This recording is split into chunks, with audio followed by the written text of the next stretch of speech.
Oh, look, if my ass got trapped in cyberspace, like, what will be my memory token? Now, I want to make you guys think a bit. No, not coffee mugs. Not coffee mugs. That's the given one. No, not coffee mugs. No, you guys gotta try it.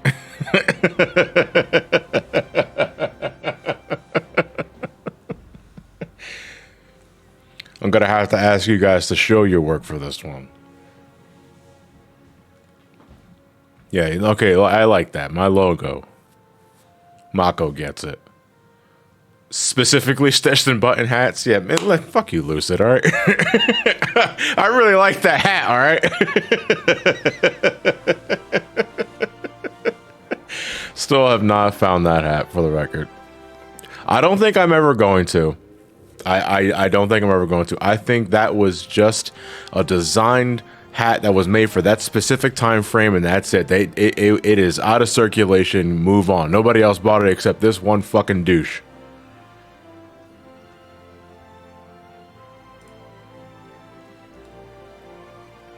Yeah, man, I don't know where else the hell to get it. All right, so the good news is that it looks like we have the camera fixed at the very least. Unfortunately, we're rocking that really bad Mexican piss filter, because it's whatever. That happens with my camera all the fucking time. But yeah, look, this is like the default color scheme of Final Fantasy XIV, right? I'm inside of the quicksand. This is like the Adventure Guild's bar in Ul'dah, and normally when I'm playing the game nowadays, streaming outside of streaming, I tend to use a program called G-Shade, and this allows me to add shaders to Final Fantasy XIV so that I don't have to look at the original muddy brown look of the game. I honestly don't jive with that. So to give you guys an idea of what I normally use for G-Shade, I'm going to sacrifice some GPU here, and I'm going to turn it off because this does actually use a lot of GPU. I am going to use, what the fuck is it? There we go. This is what I normally use. This is Project Crystal gameplay. This is what I normally use. And see, look how much more vibrant and pleasing to the eyes this looks like. Unfortunately, G-Shade does require more GPU usage, and I think what happened last stream, if you guys remember, my stream was stuttering at random intervals, and I think the latest update with G-Shade, combined with maybe a driver up there, some other shit, was just bottlenecking my GPU like you wouldn't fucking believe. So I figured, after doing some outside tests, I'm probably just going to do the remainder streams without using G-Shade that often. We're not going to be using G-Shade today, because I don't want to have to deal with another fucking laggy stream. That shit would drove me insane. So unfortunately, we're going to turn this off. This won't be as noticeable once we go outdoors and all that sort of shit. But like inside buildings and all, like man, it's like it becomes so obvious. And it's like, man, what the fuck happened, you know? Yeah, hope I can make a visit. Hold on a second. Hope I can make a visit and perform for you on my Bard in a bit, says Blue Hedgehog 2010. Now, Blue Hedgehog, I have to ask, are you actually performing on it? Or are you just hitting a macro and it plays for you? Because that's cheating. It seems stable now. Maybe it's because you're in an enclosed map. Lucid, it definitely does have... It definitely... The crowd size definitely has some impact on performance. Like, if I'm in a very populated instance... then the GPU also shits the bed. We're never going to be doing hunts like online, like live on air, because like when you're doing like a live hunt, especially for like current content, there are so many fucking people on the world map trying to beat up this one thing to get their seals. It's actually insane. So we're going to try and avoid that when we can. However, if like an S rank spawns in the middle of the field while I'm just doing my regular SMSQ, there's nothing I can do about that, because people just got to be in the same distance as you for the fucking game to like lag like crazy. Yeah, let's do a World's Fate that nobody fucking does anymore. Anyway, we're going to continue on where we left off last time. We're going to continue on with MSQ and continue our adventure through Realm Reborn with my new Plainsfolk Lalafell alternate character. This is Romani Momani, who hails from the southern seas.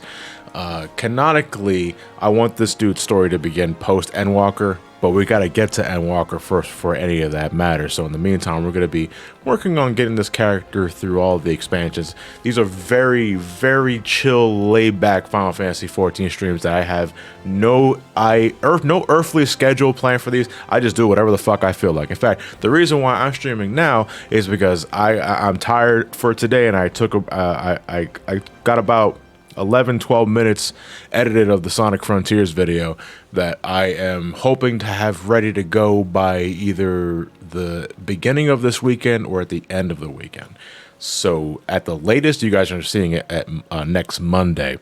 Hopefully I can get it a little earlier than that, but the Sonic Frontiers video is currently cooking in the editing program, and I got a little tired. So you know, I'm just gonna chill for the rest of the night. Jiggly, thank you very much for the gift bomb. Much appreciated. That is like, what the fuck is that? Is that 5? That's 5. It's 5 tier 1 subs to the community. Much appreciated, Jiggly. I know, Jiggly, you were giving some gift subs like last 14 stream, and I do appreciate your generosity. That video looking very long. The Sonic Frontiers video is 40 plus minutes. So it is not, it's not DK64 long, but it is pretty meaty.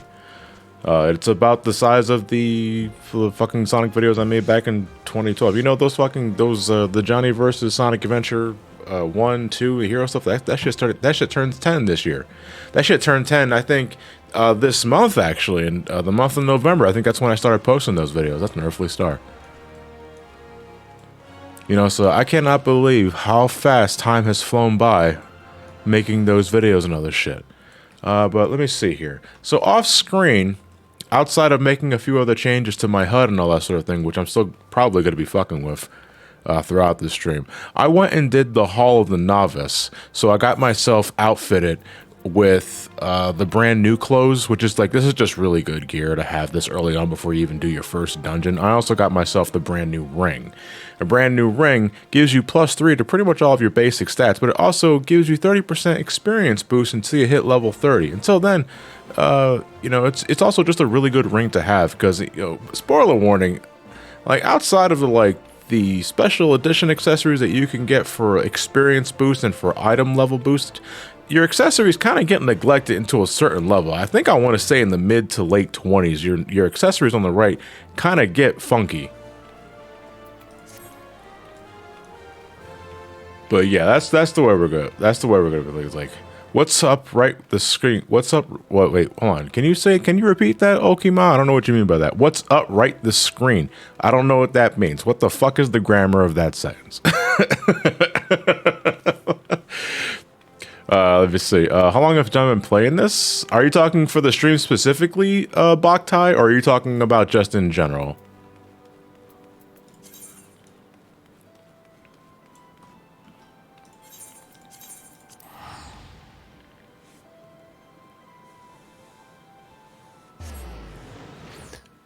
Oh, okay. Are you talking about the things on the right side of my screen right here? These are my emotes. Well, these are my 2 hotbars that I have dedicated for emotes and mounts.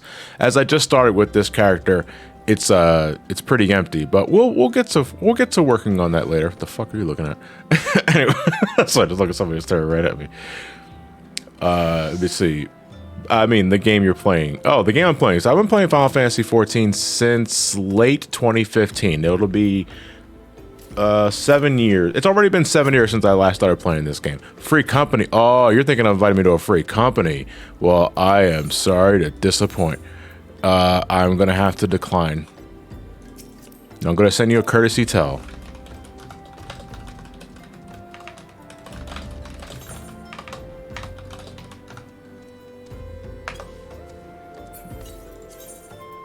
No, I am also not getting invited to the Novice Network. All right, so you know what we're gonna do? We're gonna set myself to the busy status so that I don't get interrupted like this. Because I see that fucking green feather next to my the little green sprout next to my name means that I am fresh meat to a lot of veterans that are just looking for clout. So I am going to edit my search info. I'm gonna set myself to busy. Lieutenant Fran is sending me a tell saying that they're always help to expand your experience, and that's cool. They assume that I'm a newbie, and that's a rightful assumption because this is a low-level character with a sprout next to their name. However, they do not realize that I am an alt that has put close to 10,000 hours into this game with their main character, but that's fine. I'm not going to give them shit for that. At least they were polite about it. You know, it's more than I can say for a lot of other folks that just send me FC invites without me fucking asking. Anyway, let's continue on with the MSQ and talk to Fufalupa here. We did a couple of quests already with this guy, but we're just gonna continue on. Oh, this is actually really... Oh my god, are we almost getting to the Waking Sands? We're almost to the Waking Sands. This is gonna be our main HQ for like a good chunk of Realm Reborn. Every time I log in as Herlock Sholmes, I turn off the sprout. No, I leave the sprout on because... You know, if you're just exploring and like going through the motions with an alternate character, you know, it's kind of funny when you do shit that folks don't expect sprouts to do. You know, when I made Valerie, that was my main character's mom. You know, one of the first things that I did when I got to Stormblood and beyond is that I went to go clear Ultima Weapon Ultimate. So that I have a character with the sprout next to the name that's also the ultimate legend. It's like, wow, this sprout clearly is going places. You know, that's pretty funny. I forgot how fucking fast this quest is, but thank you for the free money. Do I know about the Final Fantasy concert that's going to be taking place in New York City next year? What concert specifically? Boktai, are we talking about like a Distant World concert? There was one here in Georgia just a couple, I think it was like last month or a month before that, and I really wish I could have gone, but it coincided with another thing that I was doing, and I was like, fuck man, if only I didn't have other things to do, I would have gone. I always wanted to go to a Distant World concert for Final Fantasy because I love Final Fantasy music. It's one of my favorite video game series of all. Oh fuck! I'm so used to walking these areas as my other characters that I'm not used to the Realm Reborn enemies aggroing me. But this wee little lad is only level 17 and draws the ire of a lot of fucking armored buzzards for no reason. So what I'm gonna do is I'm gonna kick this guy in the fucking throat, and then I'm going to take care of his friend because no witnesses. If you could improve a Realm Reborn aside from voice acting, what would you change? Outside of the voice acting, I still think they need to work on homogenizing mechanics that are so prevalent in later expansions, which they are doing a better job with nowadays than I can say like that was the case years ago, because there are still mechanics that people up to level 90 content will struggle to deal with because it wasn't properly explained as early as a Realm Reborn. I want to stress they are getting much better about that now, especially like over the last couple of patches, I want to say. But there are still things I think they can better elaborate to players regarding how certain mechanics are resolved. They need to update the Hall of the Novice. Okay, you know what we can do? You can update the Hall of the Novice. Because I actually just finished doing the Hall of the Novice with this character. That's why I got all this fancy new gear on my left side. Because they give you this gear when you complete the Hall of the Novice shit. And the Hall of the Novice stuff, as is, just teaches you how to attack the enemy that the tank is attacking so that you don't accidentally draw aggro, and how to avoid AoEs. Like the most bare basic ass AoEs that you can possibly dodge. And that's it. That's all the Hall of the Novice teaches you. I think it should teach you about spread AoEs, stack mechanics, tank busters that have a clear indicator that you should get the fuck away from the tank. You know, it doesn't do that. What it does, it just shows you the bare ass minimum, and it's like it's not enough. You also they need to just retool Guildhess. Yeah, like a beginner's house mystery man. It just needs to be revamped. because there are so many intricate mechanics. I'm not saying you got to show the player everything at once. No, you should naturally lead the player to solving things themselves as they continue playing the game. But I think the Hall of the Novice could be a little more fleshed out than what it is right now. Where the fuck am I going? Right.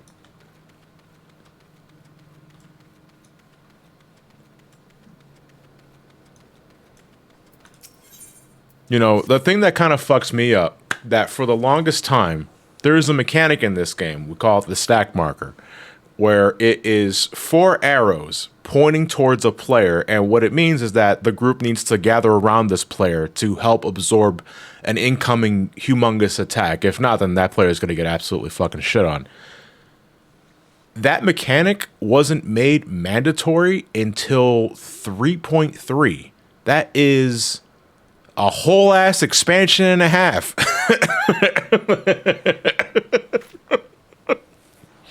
Because technically that stack marker as a mechanic appeared in Sephiroth. That's the first Warren Triad fight. But the Warren Triad stuff is technically optional. And it wasn't until the second story trial in Heavensward where it became mandatory, and you know what happened? People know what the fuck to do. It was like, what the fuck are the 4 arrows? Oh shit, I'm getting targeted by something. I should run away from the rest of the party. Get away from me, guys. And then they get fucking eaten, and then everybody else gets eaten because that stack marker in question that I'm talking about is called Ockmorn. And what is Ockmorn? It's a multi-hit fucking attack. So what happens when the player that was originally target dies? Ockmorn retargets somebody else to one shot because everybody's split apart. It's stupid.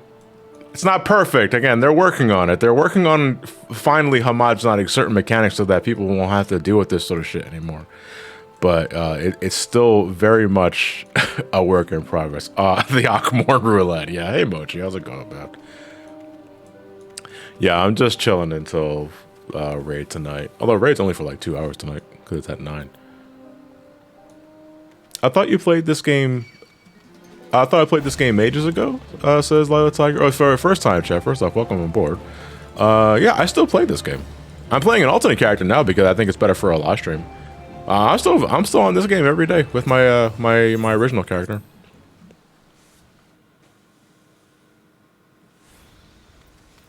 $47 months. Question for you: have you ever considered doing D&D with Nora one day? Not anytime soon.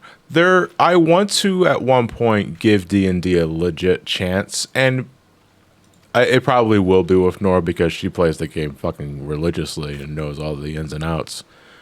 So, of course, like, she's like the perfect candidate to ask about that sort of thing. You know, but another thing that was kind of, that kind of made me a little more interested outside of hearing all the shenanigans that Nora gets into, because you guys hear it too, because, like, every once in a while, when I'm streaming in the evening, especially on Saturday nights, you guys will just hear Nora laugh her ass off on the other side of the house because she is just having the time of her life with D&D.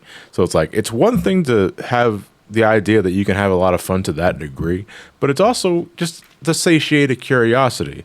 I've known about Dungeons and Dragons for a long fucking time. Before I even met Nora, I had all manner of friends in college, like close to 20 years ago, that played D&D, and I had no idea what the hell that they were doing or what they were talking about. That sort of shit. So there's a curiosity there, you know? And then, like, a couple of months ago, Elliot tells me that he's interested in playing the game. I think he's actually in the middle of the campaign right now, if I remember correctly. So it's like, if Elliot wants to get into it, if he's seriously considering it, then it's like, I gotta at least think about it myself, you know? You mean it was more than a cartoon? No, wait, Dungeons and Dragons? Was Dungeons and Dragons a cartoon? I thought it was a movie first.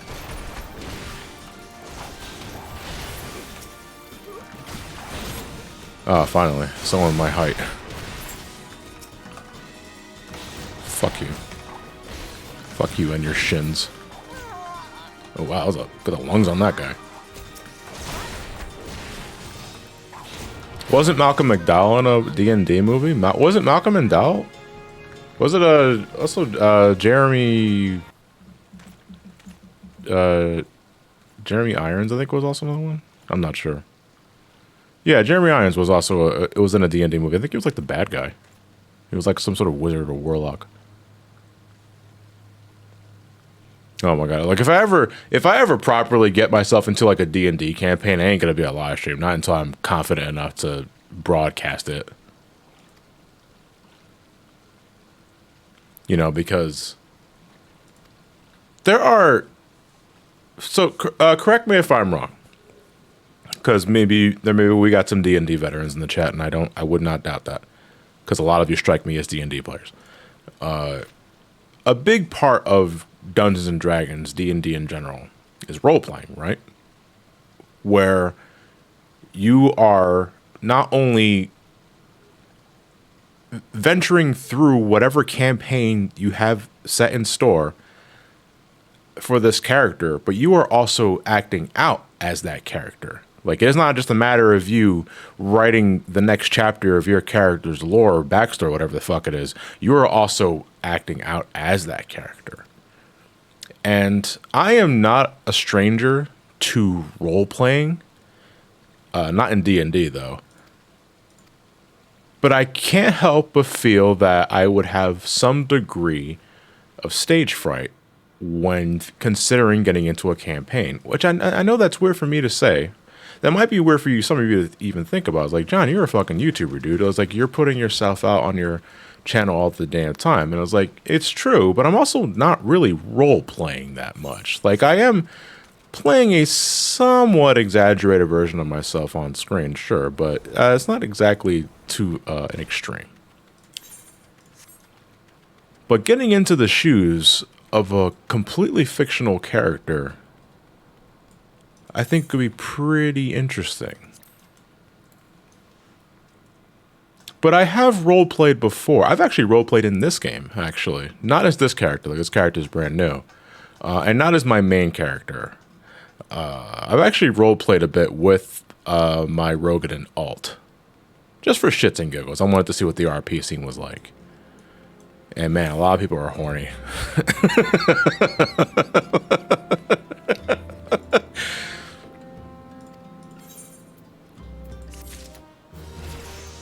Hey, thank you.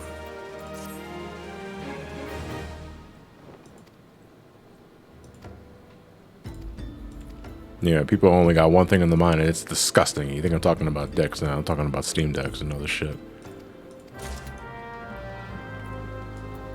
We were heading back to the Adventurers Guild, right? Yeah, let's head back to the Adventurers Guild. I think we got a shitload of Aetherite tickets.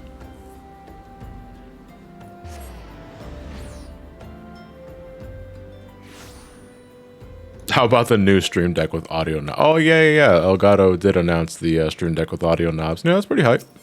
I'm pretty content with the Steam Deck that I have now.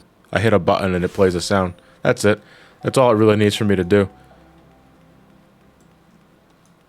You know, because everything else that I have control over in terms of the microphone is all over on my Wavelink software, and that is all virtual, and I don't mind using the mouse to tinker with the knobs there. But I guess for some people really do appreciate just having physical knobs, and you know, I understand that. It's like sometimes it's not enough to have like a virtual layout. You need to have like actual physical things to interact with to make you feel at ease with mixing and what have you. I assume this is still in the part of early MSQ where it's different between from where you start, since I've only seen the Gridanian quest early on since where it started. Oh yeah, because I didn't start in Gridania, I started in Ul'dah, because I'm pugilist. I punch things. We are getting close to, I'm not sure, no actually we're not, I don't think we're level 14, right? Sastasha is a level 15 dungeon, so we are getting close to our first dungeon. How's it going, dude? I'm doing just fine. I'm just winding for the rest. I'm winding down for the rest of the day because like I'm about like 11, 12 minutes into my Sonic Frontiers review, and it's like, you know, I'm tired of looking at Sonic for now. But it's like, yeah, I'm working on that video right now because I'm trying to get it up before I gotta go. No, before fucking Thanksgiving shit. You know what's funny is like when you're making videos, right, for content and that sort of thing. If you're like working for with a sponsor or some other shit, a lot of them are so hell bent on reminding you please do not post on actual Thanksgiving or Black Friday, strangely enough, to a lot of folks are blackout dates for sponsors, because folks are so caught up in doing like retail shopping outdoors than they are online until like Cyber Monday, that sponsors will tell you, please do not post the video on Thanksgiving itself or the day after. So it's like, that's so strange to me. A lot of digital distributors or sponsors would rather you upload on a Cyber Monday because folks are already online and wired to do online shopping in itself. This is assuming you're even clicking on the sponsor link, though, if I'm being real. And I think it's a safe assumption that at least 98% of you do not, but I don't care. I get paid just having that thing on the video anyway.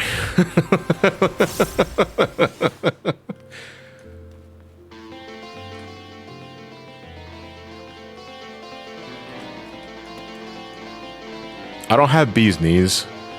Not on this character. Also, that's a $3,000 guitar.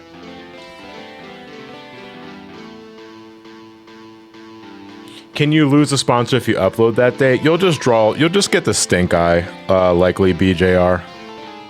$3,000 only? Cheap. Monk rotation is easy to remember once you get into the swing of it. I think they removed the positionals for you for some of the moves, though. Yeah, the only moves that have positionals now are Demolish and Snap Punch. Everything else does not have a positional. Which is so weird because I love Monk. Monk's been my favorite DPS for the longest time. It used to be Black Mage, but then like towards like the beginning of Stormblood and onwards, it became Monk.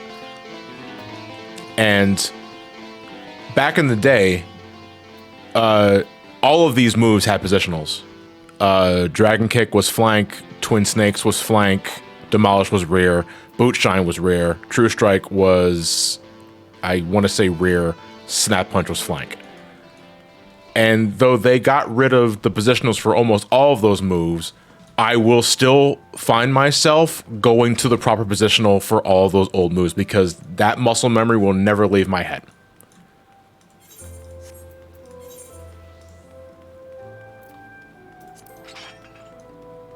If I'm correct, the player is playing the Final Fantasy VIII battle theme. No, they're playing the Final Fantasy VI boss battle theme. Ronin.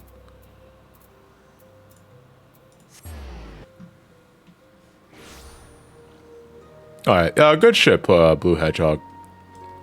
I figured that was you because you were talking about playing on... You said Bard performance and you bring out a fucking guitar. It's the Wandering Bard. What are they playing? It's the fucking flamethrower guitar from Mad Max.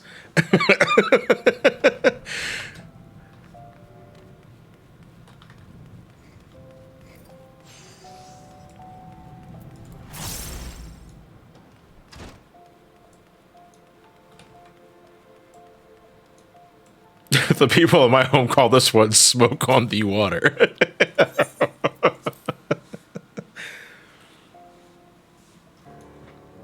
I feel like I'm about to get fucking judged.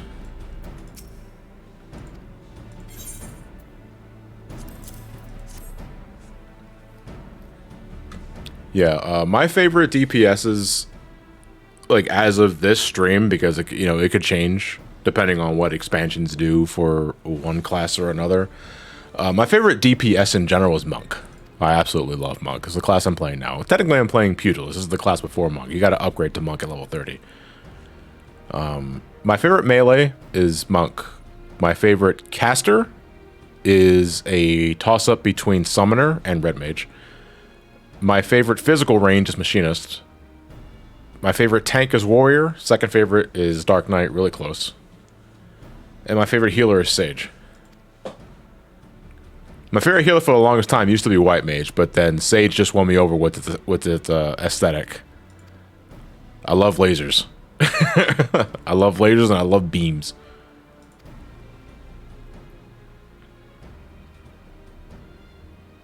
So what's with the second character? Oh, John, sorry if you explained it a billion times already. Hisoka. No, it's fine. I'll explain it again. This is technically my third alt, because I already have another alt in the form of a female Rogadin named Valerie. I play her on my off time, like my real off time. And I've been wanting to do a Final Fantasy XIV related playthrough for the longest time. Like, take you guys from the beginning of Heavensward up until Endwalker, whatever expansion is by the time we get there. I wanted to do this for the longest time, but I didn't want to make it like a dedicated live stream playthrough that would take up like all the weekends and the shit like that, because, you know, not everybody's in the Final Fantasy XIV, and, you know, I do have to be considerate of that. So what I figured is just that I'm just going to do this as a very, very laid back as possible stream. Like, if I feel like doing it, I will just sit on my ass and get the stream going, and then I'll just shoot the shit and talk to you guys for as long as I want to until I get tired, you know? But I also wanted to take you guys through the expansions and, you know, show and explain my love for the series as because now I've played a lot of I played this game for a lot, like a very long time, like 7 years at this point, and I am about 10,000 hours into the game. Actually, hold on, let me give you guys an exact time frame. Is that the actual game? Let me see here. Okay, no, I am at 9,900 hours exact. So I'm about less than 100 hours away from actually breaking 10K. Like, on the game itself. Still, that, I want to say, is the most time I ever put into a game, period. Especially in this short of a time frame. I played the fucking shit out of this game, because I honest to God do love this game. This is probably going to be my favorite game of all time, unless I run into something else that is just as engaging, thrilling, time consuming, and money spending. Hey Sierra, how's it going? Hope your day is going by fine. Man, I can't wait to get fucking mounts, dude. You gotta walk everywhere, or run, I guess. Hello.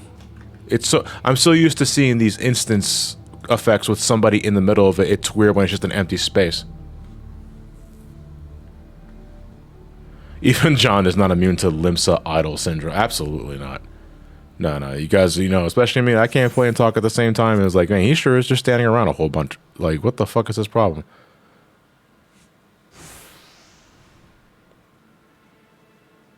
Emily, if you have a stupid question, I'm here to give you a stupid answer.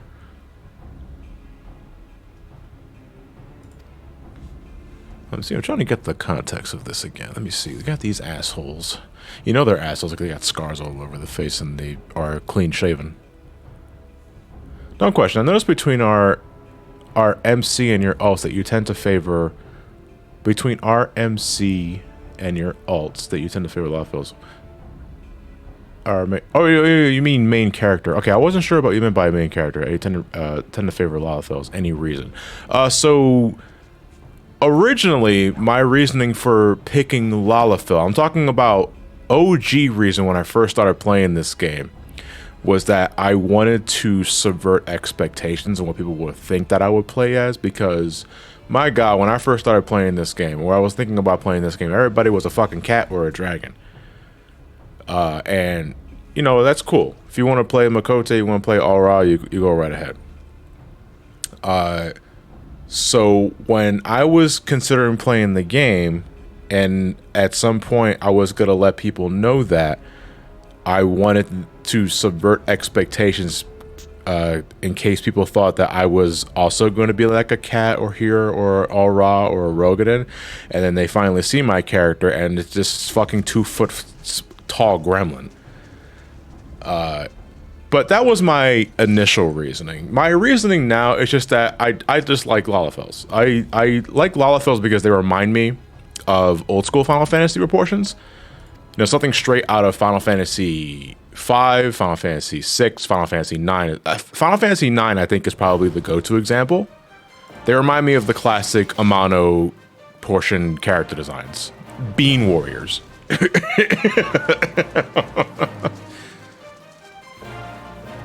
You know, and to me, there is nothing funnier on this fucking earth than a Lalafell tank.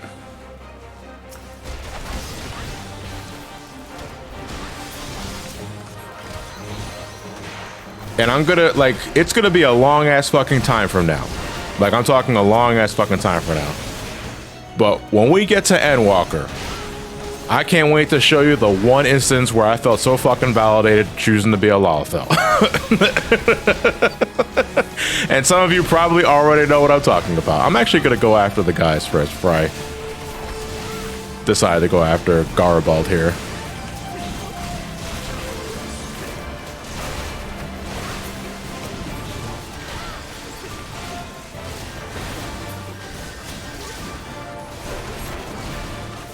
Yeah, Bibiano probably knows exactly what I'm talking about.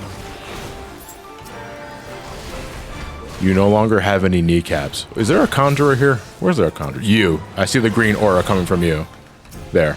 You can't cast spells anymore. I punched your vocal cords.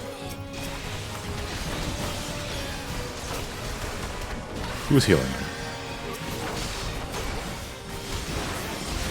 Oh, is there any other conjurers here? Oh, I'm doing a thing. Alright, no, there's nobody here. Alright, kick him in the dick.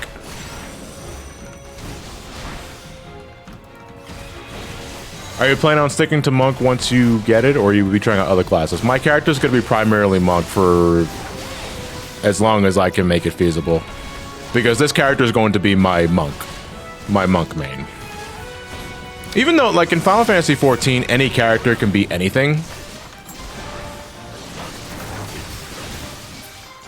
I still think there's value in having alternate characters that specialize in one spot, especially if they're all caught up with current content and you're heavily into the raid scene. Because when you do raid stuff that's current, you're locked out to rewards only like once a week. So this one character can have their weekly quota met, but that means you can also log into another character in a different class and get stuff for them at the same time. Yeah, gear lockouts. It's a pain in the ass when you're caught up in the game and you have to wait a week for, you know, more loot and all that sort of shit. Biggest issue I can see is DPS queues. Absolutely, Storm. But you're assuming I'm playing everything by myself. See, the biggest benefit with live streaming this game and playing with other folks that are also playing the game is that when you request help, more often than not, folks are willing to help you. So if I am getting ready to queue with something as a DPS, more often than not, I'm going to have a fellow tank or a healer or a second DPS join along me, and I don't have to worry about queues whatsoever. You know, and I'm grateful for that. I like that. What the fuck is this little grabbing mouse you see? Like, it's just like, come to me, and I was like, I'm calling the police.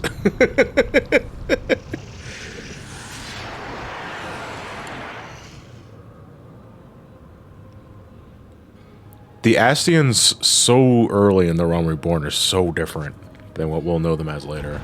This one's a black mask, but I think he's with that. I think that just means he's a laggy.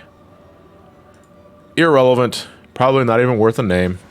Yeah, he just has masked mage because we don't know the context of them yet.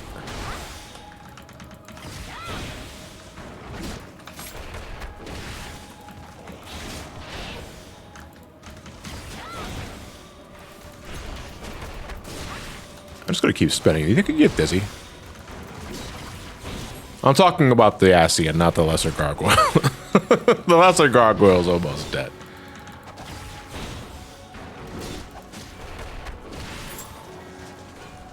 Get shit on, idiot. Can I punch him? Yeah, there we go. Hello, Thancred. Now you're Thancred and you're no longer handsome stranger. That's great. I'm really happy for you.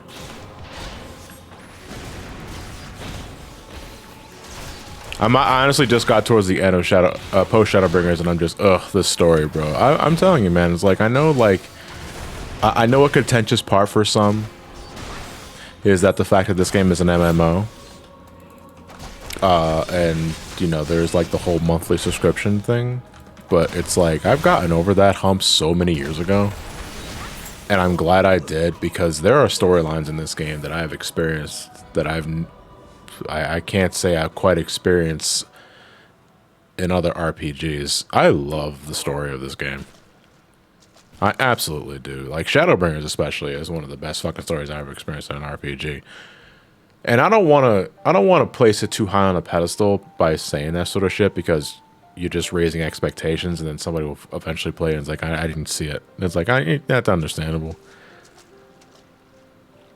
But it's like, man, sometimes it's what the stories mean to you personally, or what the journey means to you personally, and how we got to this point. And to me, Shadowbringers was just absolutely fantastic in that one too. Endwalker to a similar degree. I don't think Endwalker's story was as good as Shadowbringers.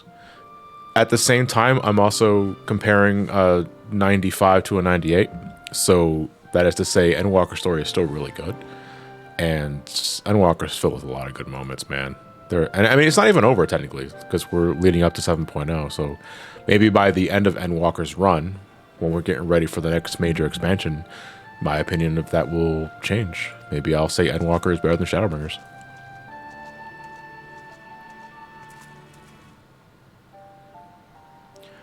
So that means you hate the 95, right? Yeah, absolutely. We moved far beyond the 4-point scale. Now it's just a 1-point scale. You either like it or you don't.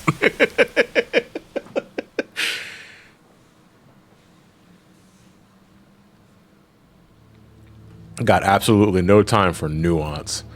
Heart of the Sworn. We are going back to Ul'dah. Okay, let's go back to Ul'dah. Hey, hold on a second. I just remembered that Ascian dropped a crystal and it shattered. And that's something that's never brought up again, isn't it? I don't think it is. Unless, no, because I forgot if Ascian souls needed to be anchored to a crystal in order to invade a body. Yeah, doesn't it? I think it does, because I'm jumping ahead here in Realm Reborn, but I don't want to spoil that just yet. So, let me go back to Ul'dah.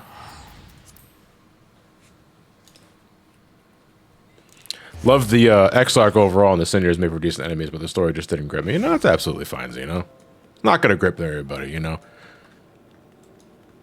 You can't, not everybody is going to absorb or take the story the same way as everybody else does, and there's nothing wrong with that. It just means you're like everybody else.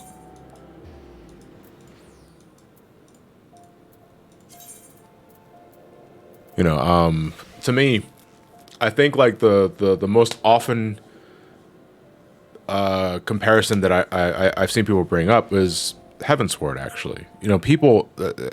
People have pretty much made a meme of how good Heavensward is, like even if regarding the free trial or not, they would just like, Heavensward is such a fucking good expansion, man. It's like, it is miles better than Realm Reborn. And it's like, and it is.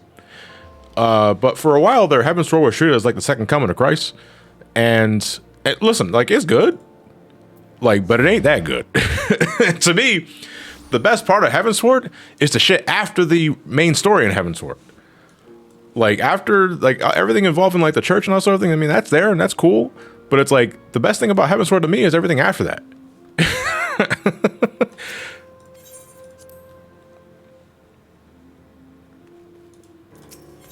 I think making a Warrior of Light and getting emotionally invested with it, not just story, but also her character, helps a lot in my own experience on the road. Yeah. I think having an attachment to your character and witnessing the trials and tribulations of your character as they go through the ringer or whatever sort of emotional thing that they might go through, I think that is one part what helps sell the story to a lot of folks. I guess it would depend on how you see your character in the realm of things. Are you actively invested in getting your character involved in the story itself outside of what the game already puts you in? Or are you just here to bear witness? Because I'd imagine if you're here to bear witness, as in, what is the story involved for everyone outside of your character, then maybe some bits don't hit you the same way. Exalted vessel of Northal, guardian of Thanalan, 17th ascendant to the throne of Ul'dah, Her Royal Majesty Nanamo Ulnamo presides. Yeah, she's got to say that every fucking time. It's like, just calm your ass down. I'm only going to the bathroom. Also, stop following me into the bathroom. They regaled me with tales of a champion amongst champions, one whose tireless service to the crown merited the highest honor we might bestow.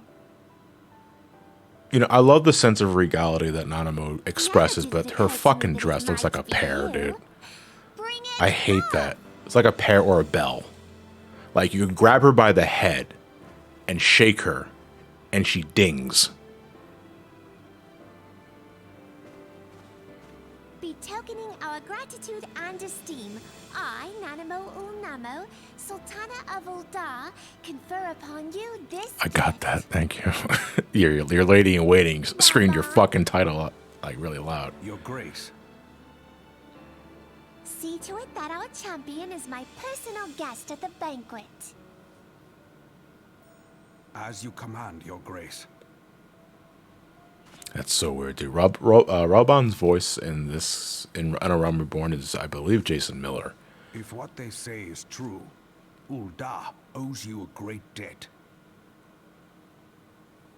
I am Raubon al-Din. With the consent of Her Grace, I oversee the affairs of the Sultanate. Brave souls are few and far between in these times. I count my blessings when I find one. Her Grace invites you to join her at the coming banquet. I trust I will see you there. Also, you are a small fucking thing. Indeed. That guy's a crack at it. Until then, See how beady-eyed that guy got? for the sake of Her Grace. Just your for looking up to a god as soon as the guy stands up. There are some, so we're gonna add another tech to a reason why I like playing Lalafell.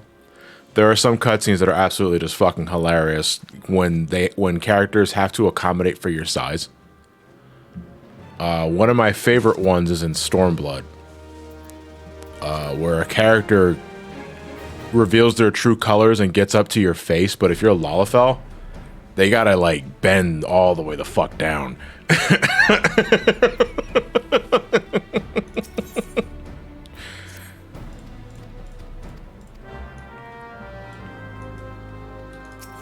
Alright, we're going back to the quicksand and talking to Momodi again.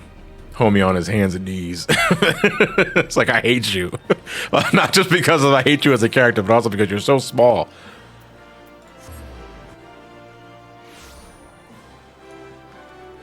Gaius' VA is still the best part of the Realm Reborn cast. Well, Gaius' VA in a Realm Reborn is Richard Epcar.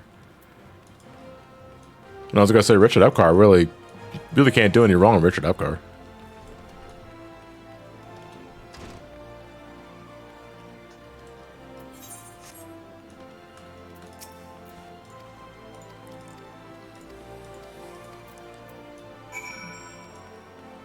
Okay.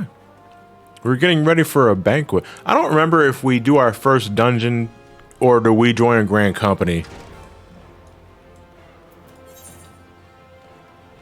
I think we're probably gonna. I think we do the dungeon first because Sastasha is. Oh, we join the grand company first. No. I think we do dungeon first because the Sastasha is level 15 technically, level 15, 16, and I think joining a grand company is level 20.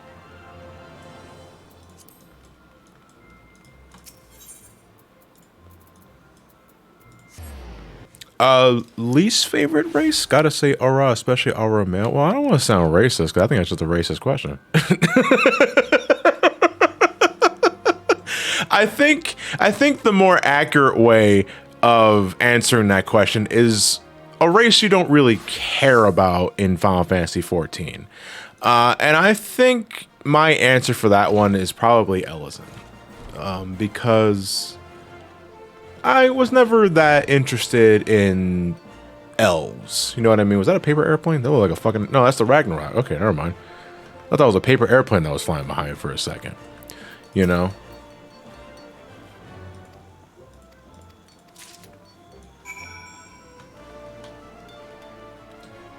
You know, some of my favorite characters in this game are Elysin, so I want to make clear... Like, I fuck with Elysin, but it's also like, personally, I don't find much appeal in Elysin. When I was going through the character creation process and I was hovering through all the races and all that sort of jazz, this is even before like Hrothgar or Viera were a thing. You know, I just looked at Elysin for maybe a split second and like, too tall, too lanky. That poor girl had the bad luck of being named Serendipity. Yeah, when I first got that quest, I thought serendipity was a location or at least an emotional state. But no, it's actually the name of a person. So for dungeons, are you going to try duty support or queue like normal? I'm going to queue like normal, Neko. Because to me, the MMO experience, while it's active anyway, is playing the game with other people, not so much doing it with trusts. Although I do appreciate the devs future-proofing the game so that you can play this game solo no matter what. But for me, I'm always going to prioritize playing this game with folks before I play the game by myself. Oh, did I get arm's length?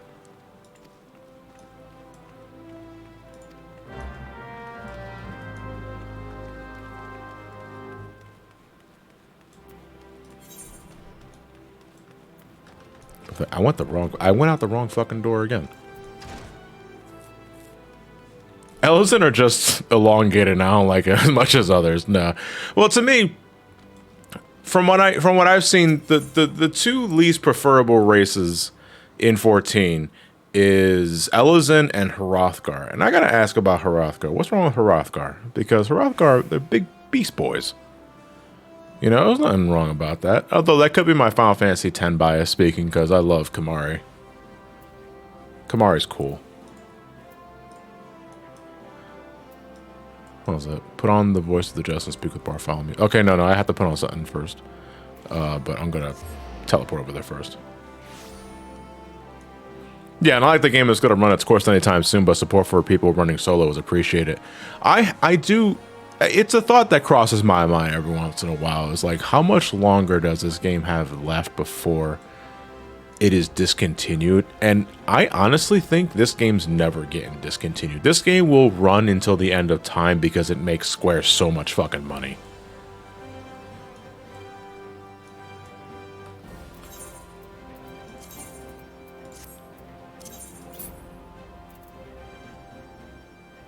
When did I get that? Fucking... Hold on. Speak with... Put on the voice of the just. What's the voice of the just? Is that a mask? I'm actually high right now. What the fuck am I... Oh yeah, it's an earring. Thank you. You know, something called the voice of the just. I did not get the idea that it was an accessory, let alone an earring. How's it going, Beast Hunter? Or Beast Hunter. There's an O at the end of that. I forgot you're a fellow Diabolos player. Also, Hrothgar are the nice people I meet in this game without fail so far. I have to agree. I've met some really nice people so far in the Hrothgars. All hail the Sultana. Where? She didn't get up on that shit. Your Grace. Raubon? I hate the way she fucking says that. She says that like that multiple times in a Realm Reborn. By right of the royal house of all, I, Nanamo, 17th of my line, have summoned you here. We are graced this day by the presence of a hero to Uldar. An absolute fucking power move. Like every Lalafell would just be okay with like the McDonald's booster seat, and it's like, no man, I got fucking Mr. Beast here to carry me.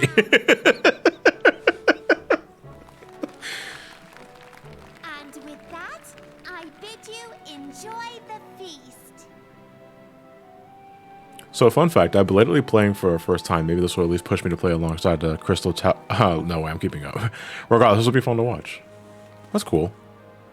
The fuck is that ring on my ear, dude? Spoil your appetite, but Uldar is hardly so bountiful as this meal would have you believe. While we gorge ourselves, children starve in the streets. Nor can her grace do aught to help them. She is thwarted at every turn by those on the Syndicate who derive their wealth from the workers' poverty. Thanks. Beneath her mask of stately serenity, she is aghast at the plight of her subjects. But there will be no hope for the masses until the crown is restored to power. I am truly grateful for all you have done for Uldar. But there is so much more to do. I just started. I punched people in the knees, and it was like, you are a tribute to your race.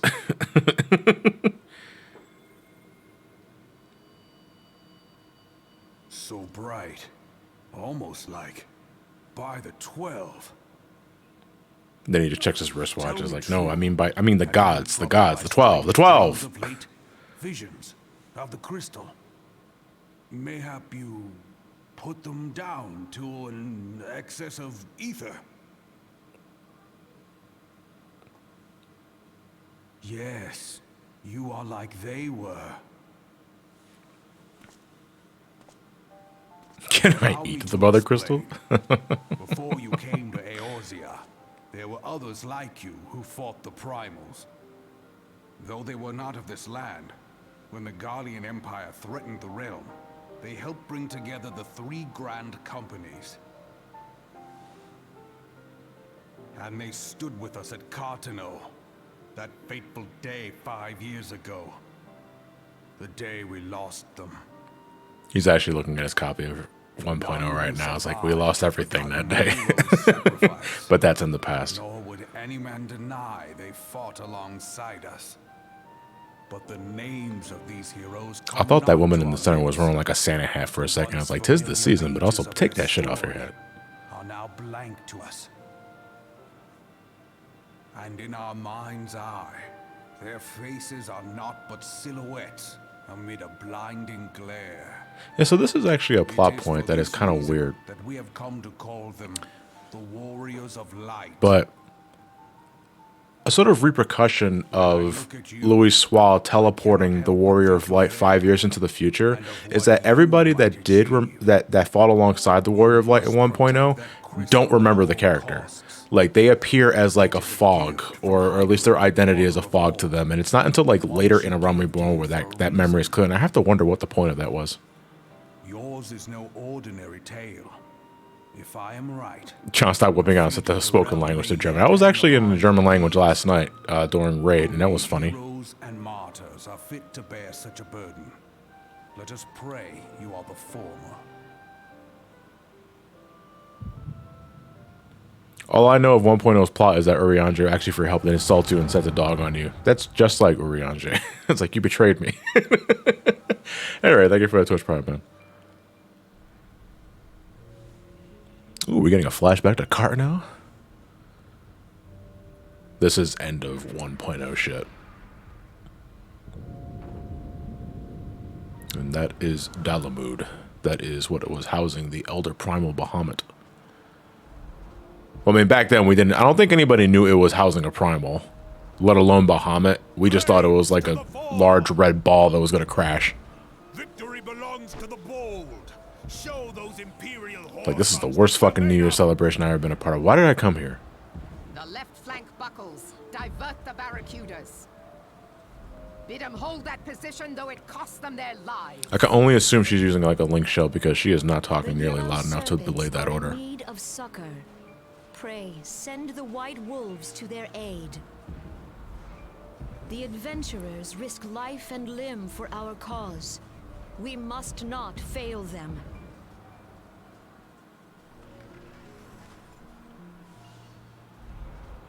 You wonder like need some headache pills. It's like they're holding their head an awful lot.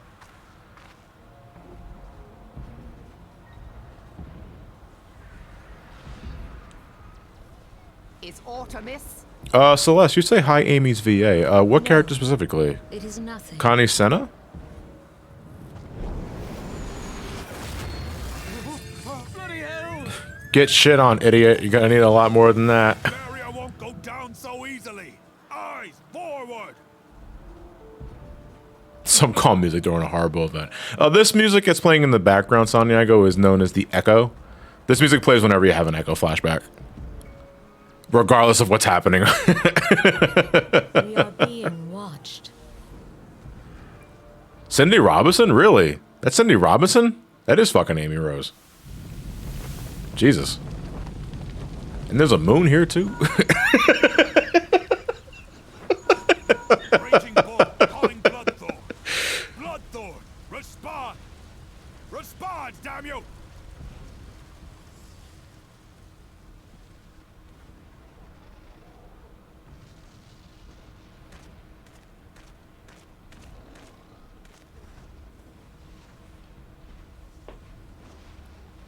What? Raging Bull, this is Mad Snake. Respond. Oh my god, I forgot there's actually a guy named Mad Snake in this one. Ryder, this is Raging Bull. What news?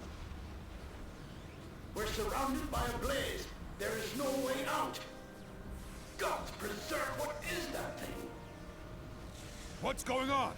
Speak to me! God damn it! We cannot hold much longer.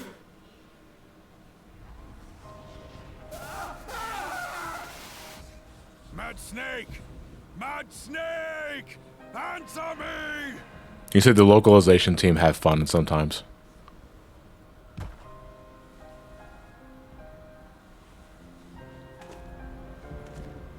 Damn it! Damn it all to the seventh hell! So What are the bad. barracudas? Can they not be reached? So the voice acting and the Not working. choreography of the cutscene leaves a little to be desired. I cannot say, my lady. That monstrosity appears to be disrupting our communications. We must keep trying. Call till they respond. Yes, my lady. Admiral, General, we can do no more. You try calling the police? No. You try calling the ambulance? You try calling the fire department? It's all one number. I will not forsake Louis Soir. General, please. Victory may belong to the bold, but there will be no victor this day. You know this to be true. Let us not sacrifice lives in vain. The adventurers fight bravely, but to no avail. Let them withdraw, and let us be the ones to Not stand the with Navy. Louis Soir.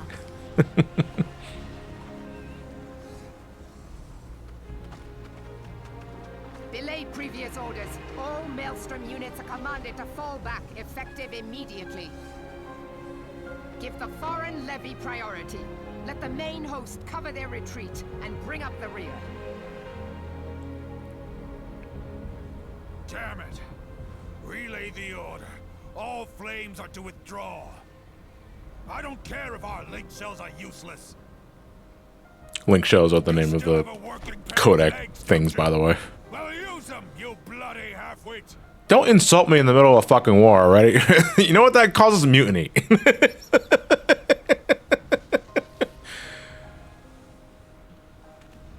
The outcome of this battle was long since decided.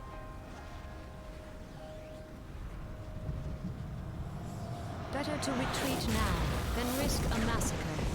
It's like these fireballs looking kind of close. We should probably retreat. So yeah, like Elder Primal Bahamut was released from Dalamu, was causing all kinds of shit, and ultimately caused the 7th Umbral Calamity, basically what the untold destruction throughout Eorzea. And then Louis Soir would teleport the warrior of like 5 years into the future into the beginning of Realm Reborn now. To your positions. But as you notice, it's like, alright, so Bahamut was released from Dalamud, caused untold destruction, but the world seems fine after we teleported 5 years into the future, so it's like, what happened to Bahamut and all that? Well, we're going to find out the answer to that very much later.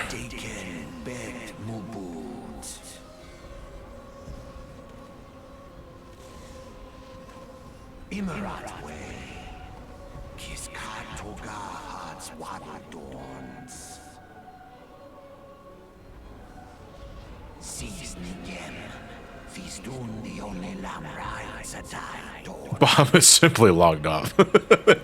Free trial ran out.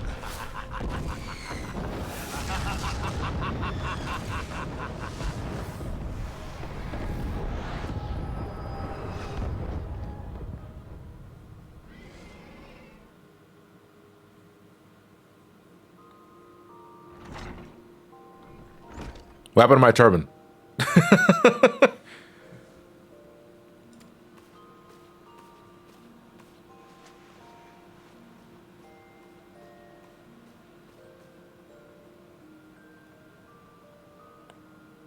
they said that you fainted in the middle of general stories, and Robin had to feel so insulted. It's like, fuck, man, I bored him to death. It's like, not again.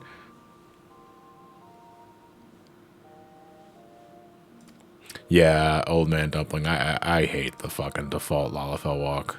I already like ranted about it, like the last stream, but I hate it so much. Like you waddle so wide, like a fucking penguin. Like I don't get it. It is so wide. I hate it.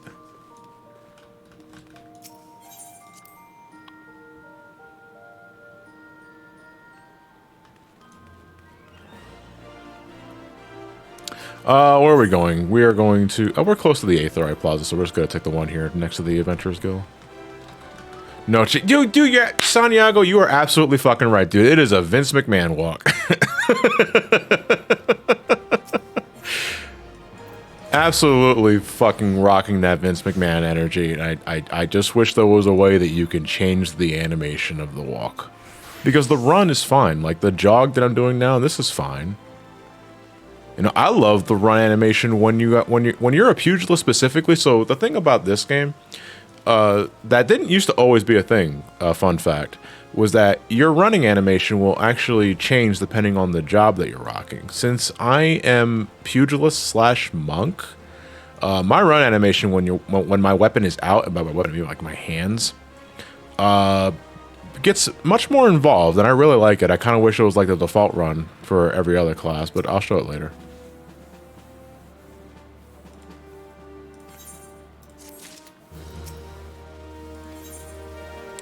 The old Envoy. Oh man, I'm already going to.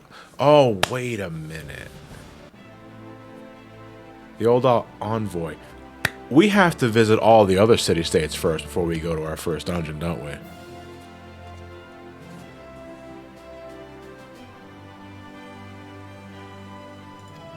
Right. Oh, Christ alive.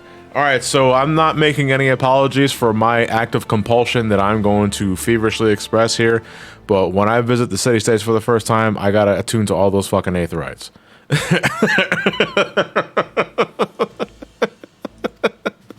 So it's like, I can't wait till he gets to that first dungeon, and like an hour later, he's still attuned to the fucking Aetherites.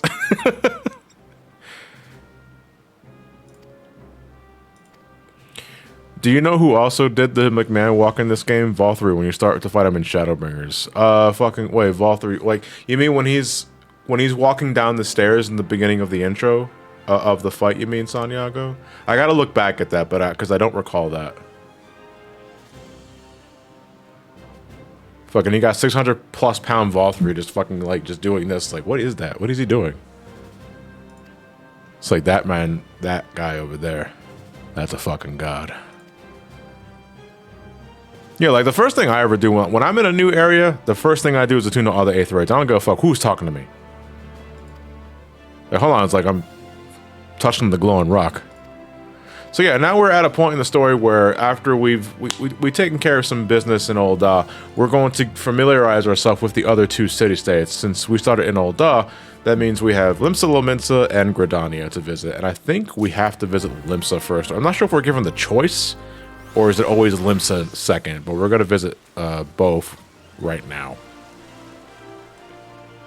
Oh yeah, so hold on, let me show off the monk run. All right, so this is your normal ass walk, right? This is your run when you don't have a weapon out. When you have your weapon out, though, that is your running animation as a monk. And I love this run. This is a great run. I wish this was my default run. Sage also has a run like that, too.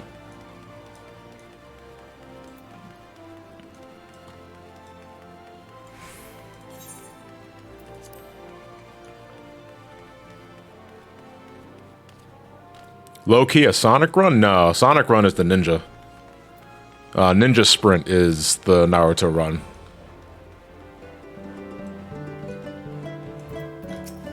I think my favorite, I mean, Dancer run is also like that too, now that I think about it. My favorite run animations is Monk. I love the Warrior one as well. Machinist, when you're using a rifle. It's kind of weird when you're using like the pistol Garu gun for Machinist, like one-handed pistol, and you're running like you're holding a rifle, and it's like there's so much dead space on your left hand, man.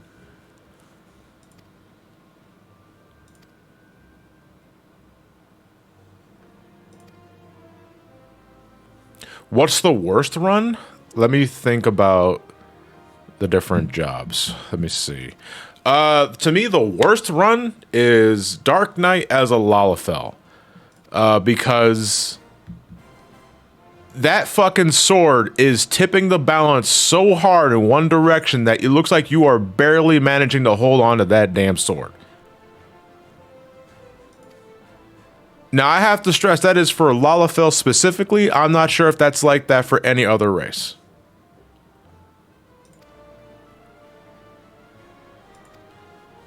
Male Aura have a silly run. Male Aura have a Crash Bandicoot run. Like, they gyrate up and down so hard that they look like a fucking orange marsupial.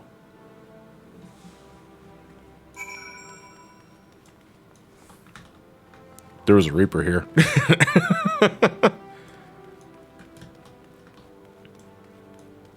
Yeah, like, don't get me wrong. Like, I understand that a running animation for a Dark Knight would be lopsided because that is a big fucking sword, man. But I think Lalafells have it the worst. I was like, that thing is carrying you.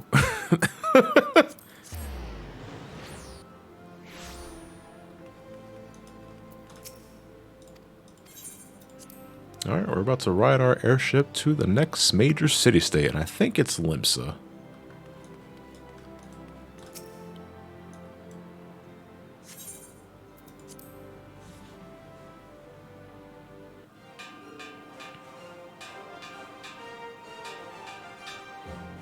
You see that you heard that bell, right?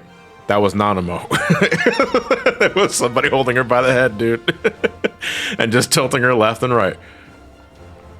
I still got that earring on. I gotta take the earring off.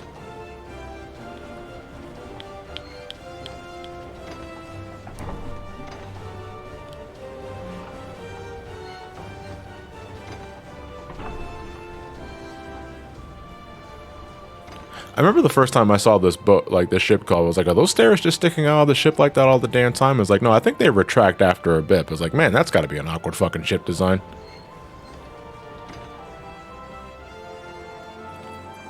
Oh no, those stairs do just stick out like that the whole time.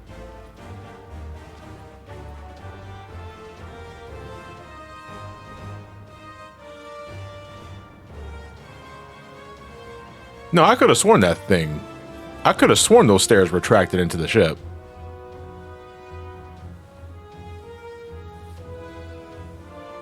Now you look good with that ear. It makes you look like a hipster. Oh, I gotta take this shit off immediately. Papa Sean, you are like 60 years old, dude. Stop waving your hands like a goddamn 10-year-old. And you would be in the back, the Rogadin. You gotta use both hands? Like why doesn't nobody wave like a regular fucking person in this game?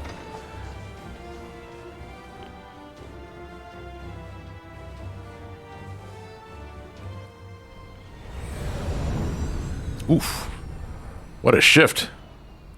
This is a pre-rendered cutscene. Why is this cutscene pre-rendered? Wait a minute. Why is this cutscene pre-rendered? Like, that's not the stream fucking with you. This thing is running at 30 frames per second.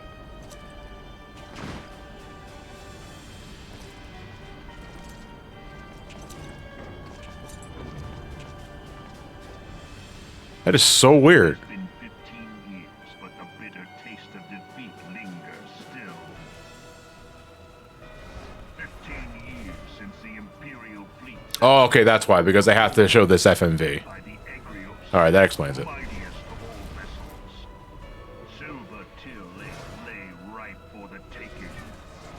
This is honestly something I wish the game did more, and it's only a thing here for Realm Reborn, sadly enough. This game, Realm Reborn, has FMVs for certain cutscenes. And I know it's because they're just repurposing shit from 1.0, because I think this is a 1.0 cutscene.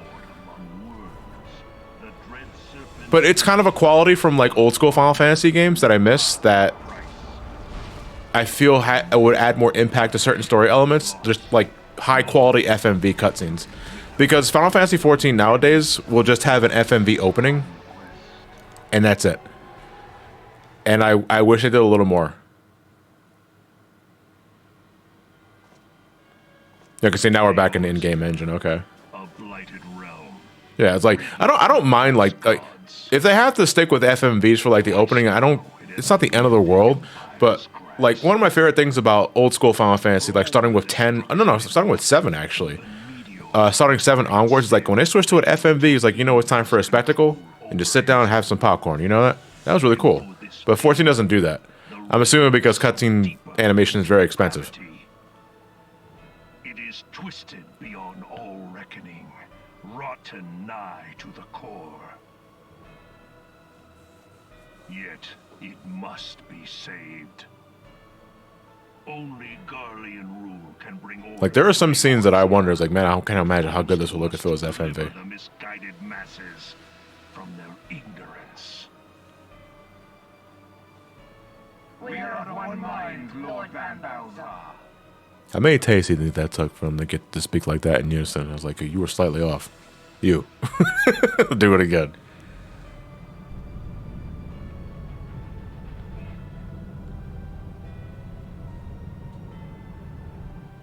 Oh, he's sleeping. That's so adorable. Senior engineers, please report to Magitech research following scheduled inspection.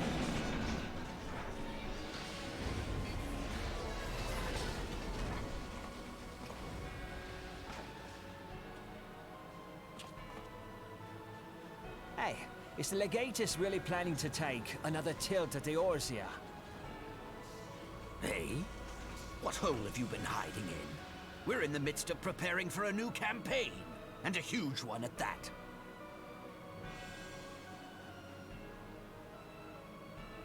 Put your arm down. I can't hear what you're saying. The Emperor had given up the Western lands for lost after Carteneau. What could the Legatus possibly hope to gain by acting alone? I sense you harbor certain doubts over the wisdom of the Legatus' plan. Don't worry about it, fellow Garlean.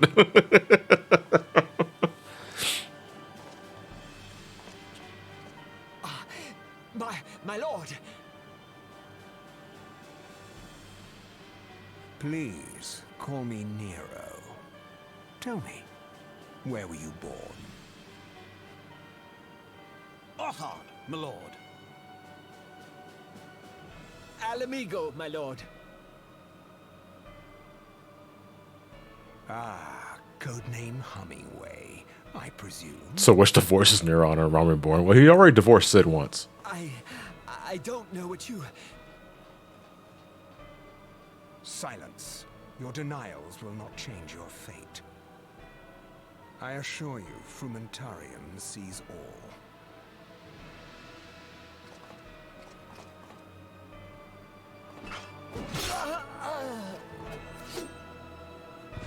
Wow.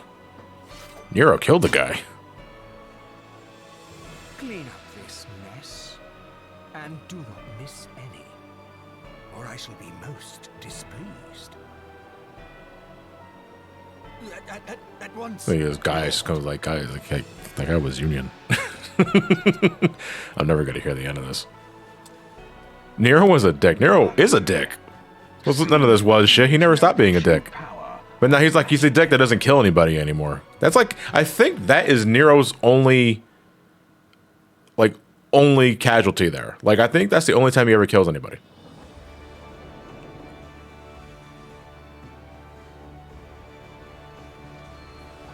Yeah, we're in Limsa. Thank God I got my mods off.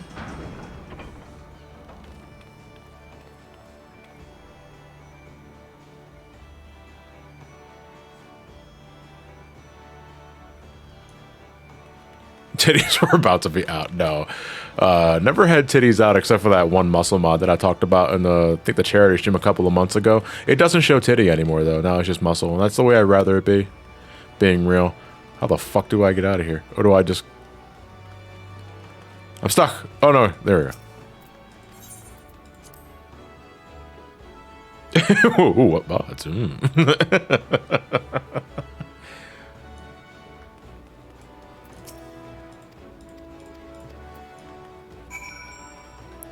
All right. It is time to explore Limsa, and by that I mean touch all the glowing rocks. So if my frame rate tanks, it's because I'm near the main plaza of Limsa, and there's always people always AFK at Limsa because it's like the most popular city state for one reason and one reason only. The main Aetheryte is literally like 3 inches away from the market board. And I think that is the only reason.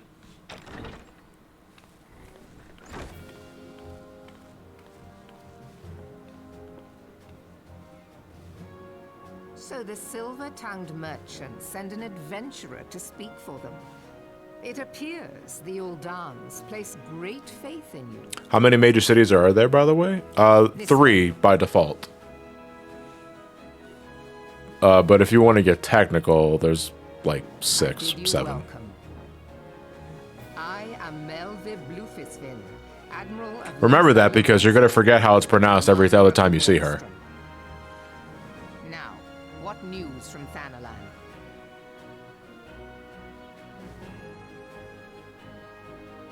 What did she just call me? You know what she reminds me of? The captain from Treasure Planet. Yeah, that is a great comparison, Lucid. I totally see it. I actually like her AR voice. So you know what's funny? Like, her voice in A Realm Reborn and Heavensward Onward doesn't sound that different.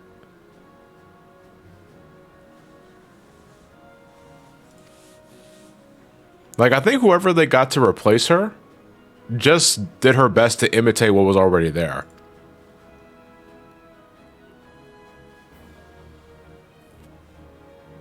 This slightly bugs me. Why voice those intro lines, but not just the whole thing? Because voice acting is expensive.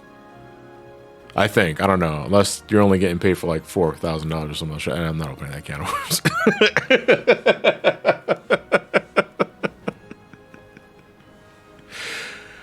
I think it's because given the nature of it being an MMO where there's so many lines of dialogue, if you had to hire everybody to say every fucking single line, that bill would be substantially high. And Square, especially when this game first came out, even though this ended up being such a big fucking success, it wasn't a success before the game was made. So I'm assuming it's like, no, we can't have everybody voice all these lines. Yeah, to be fair, there is more voice acting in the expansions after this. But but even then, it's like there's always going to be plenty of non-voiced scenes. So it's like you got to do some of that dreaded reading. Yeah, and it's like, I'd rather the non-voice shit be completely unvoiced than have generic, like, voice quips that do not match what they're saying at all. Because I fucking hate that shit. You know who did that shit? Octopath Traveler did that. I love that game, but I also hate that game, too.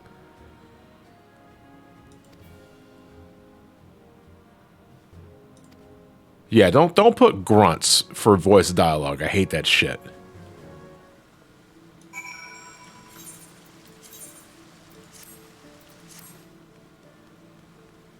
Hello. Oh yeah, my frame rate's already cut in half. This place is likely bustling with activity. Alright, well. Sorry to say, but we have to attune to all the Aetherytes, and we're going to start with the main one.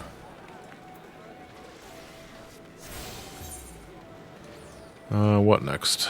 Let us go to Hawker's Alley. I should have started as a physical range. I would at least have Peloton.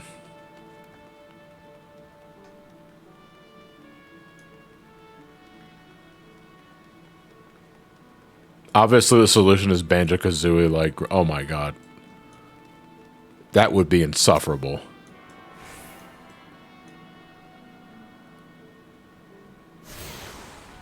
Yeah, I'm not expecting any MMO. I mean, can you guys think of any MMO that has full voice acting for everything? Blazing Knight, thank you for the raid. Party of 16, much appreciated. Just playing some Final Fantasy 14. Well, starting a new Final Fantasy 14 adventure with my alt.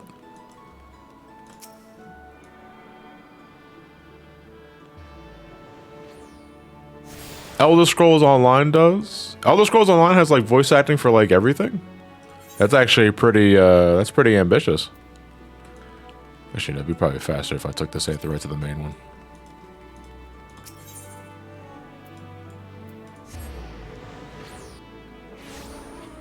Yeah, obviously they can't like voice lines that reference the player directly. That's why they never call Tidus by name in 10.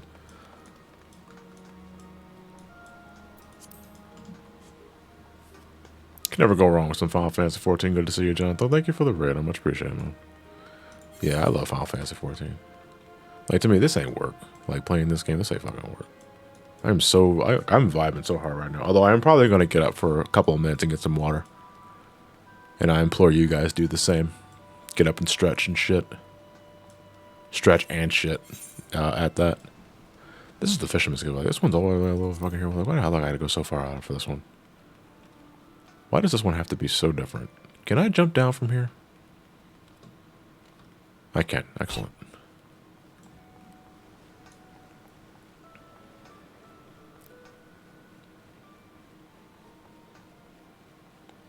I never understood why games have canonical names for characters let you name them for some reason, like Cloud and Final Fantasy. I think that's just to pay respects to the tradition at that point. But it's like, I think Final Fantasy X was the last game to do that, wasn't it? Because could you name Final Fantasy 12 characters? Like, and beyond? Could you name characters in 13 as well? Not in 12, no. Yeah, you couldn't do it in 12.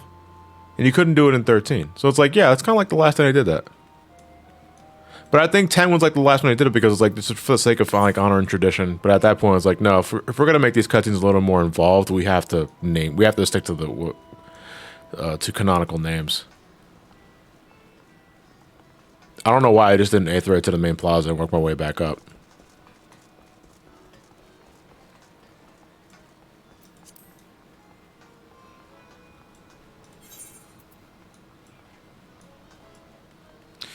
Let me see. Actually, I should have just went the other way because I could work my way back to the upper decks. Because I can take... Oh, no, I can actually just go to Bulwark Hall and work my way up that way.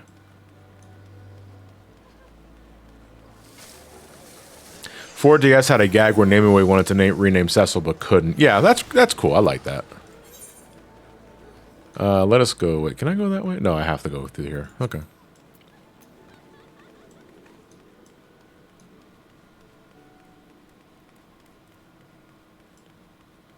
Probably a bit of a weird transition period too. They realized how much of a headache not naming the main character would be after 10 and 10-2. Yuna? Who's Yuna? I am Summoner Incognito.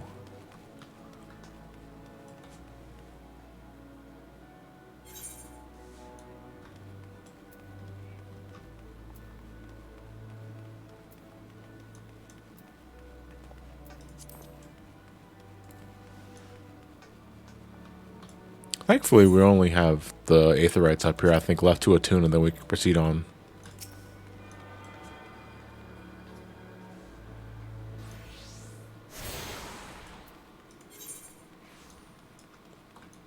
No, we want to go this way.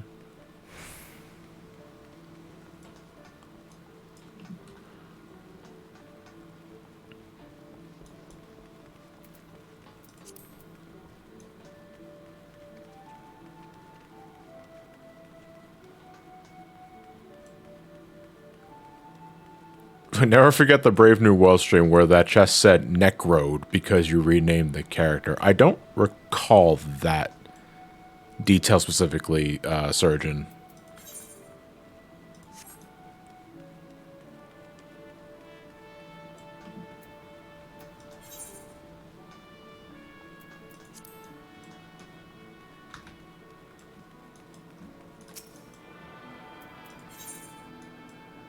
And then we have the Marauder skill.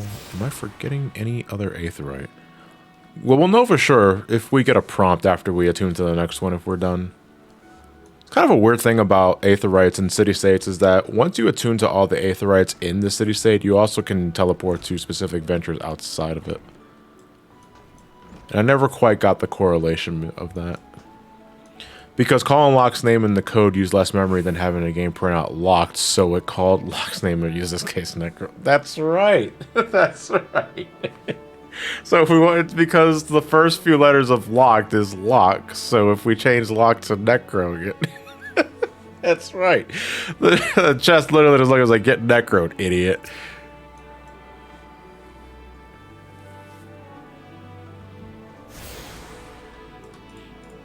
Okay, cool. That's the last one.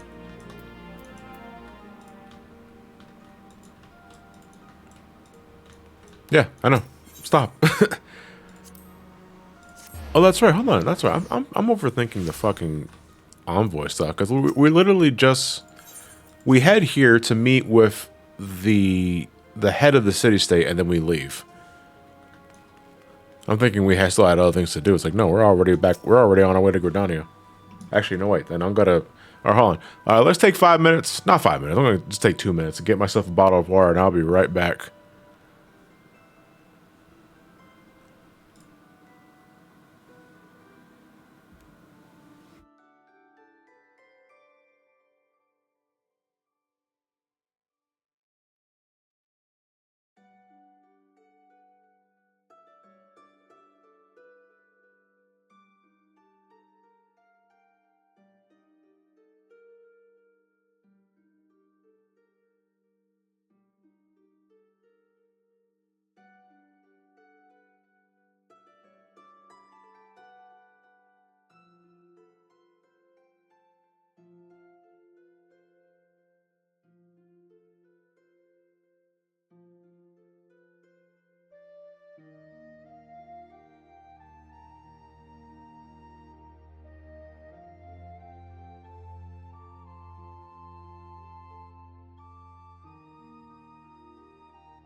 Oh, okay.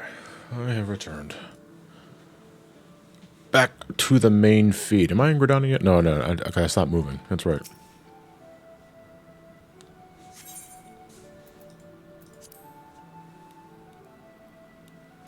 You know, we're talking about how I miss how this game doesn't really have a bunch of dedicated FMVs for cutscenes. It's kind of like a pipe dream of mine. Like a low-key pipe dream of mine to have my character rendered in like a full motion video for 14. It'll never happen. But to me, I think that's like the dream of anybody that has a warrior, like an OC for this game. Just to see their character in fucking 4K.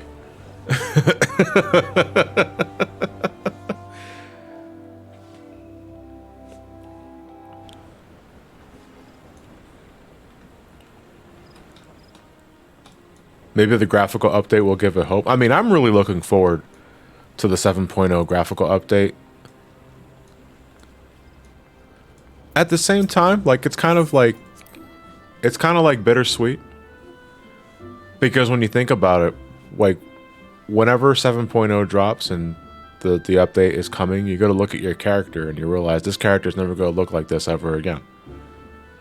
You know, it's like when I load this game up next time, the shaders are going to be improved and there's going to be more detail. You know, and I am looking forward. Like, I cannot wait. But it's also like, this is the last time I'm going to see the character like this.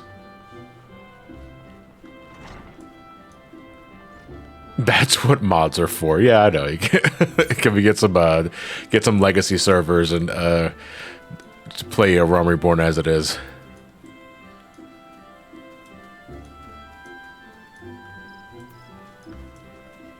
You guys want to play the Final Fantasy XIV demake?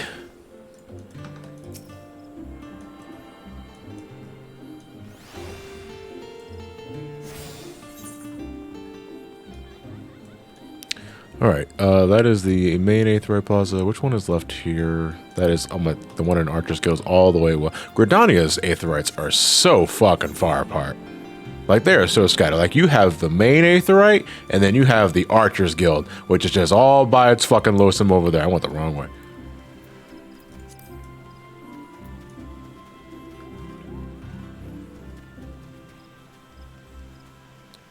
I don't think... So here's my crackpot theory involving Final Fantasy XIV 1.0, because I know that ever since WoW, like Blizzard or Activision Blizzard made WoW Classic a thing, folks were kind of wondering, would Square ever give us 1.0 Classic? Which I think Yoshi P has said time and time again that's never fucking happening. But I have a crackpot theory that one of the reflections that we have yet to visit is going to be 1.014. I don't know how the fuck that will work, but I like to think that is the best compromise this game is going to give us. As in, one of the shards we visit is just 1.0 Eorzea, 1.0 Aetheris.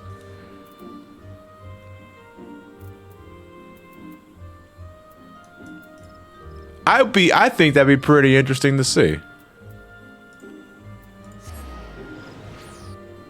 When you die in that shard, you go back to level 1. No, man, I said 1.0, not Eureka.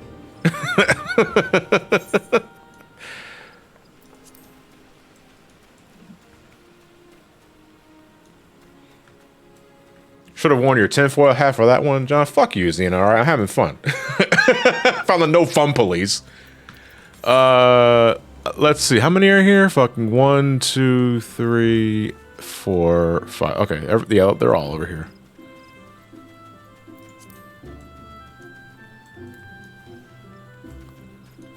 Do you think the vases will have more polygons than all of Final Fantasy VII again? I would love it. I think because by that point the engine should be better, but I don't know. You downgrade 14 so hard, boots up 11. My God, it's like, yeah, one of the reflections of the shards that we visit is just 11. We literally just go back in time. Well, not go back in time, we go to an alternate dimension.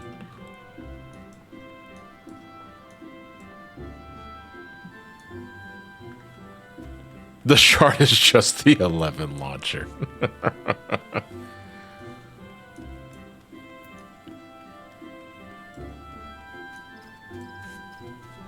I keep thinking about what was said earlier, like in the end of Endwalkers, like some of the civilizations and the reflections will surprise you.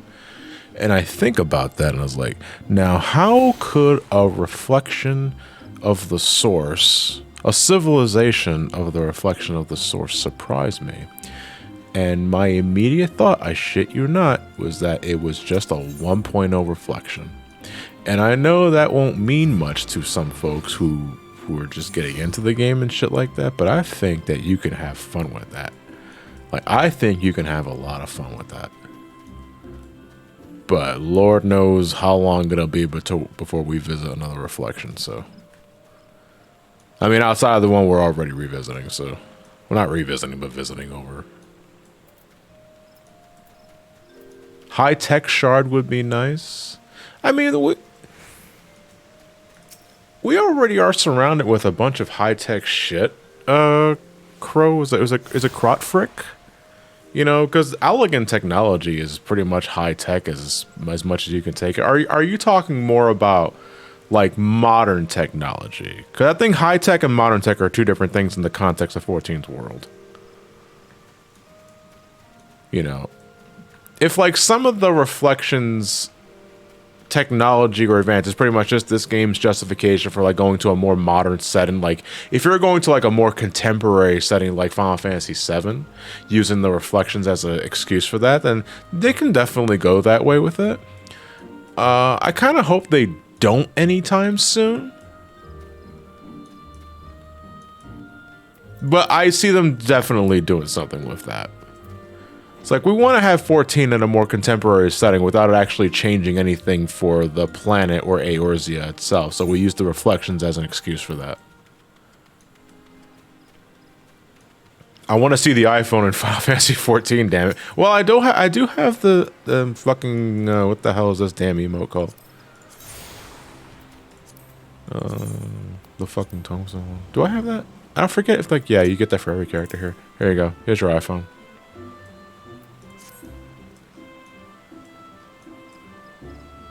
Happy? Give me money. Let me see. No, I have to go this way. I think it would have been faster if I just actually went down that way.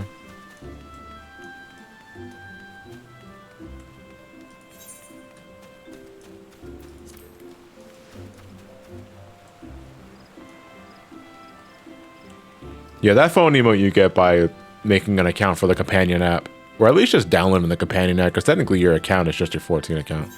That's literally the only reason why I downloaded that app, was to get that emote. Because I do not use the companion app at all.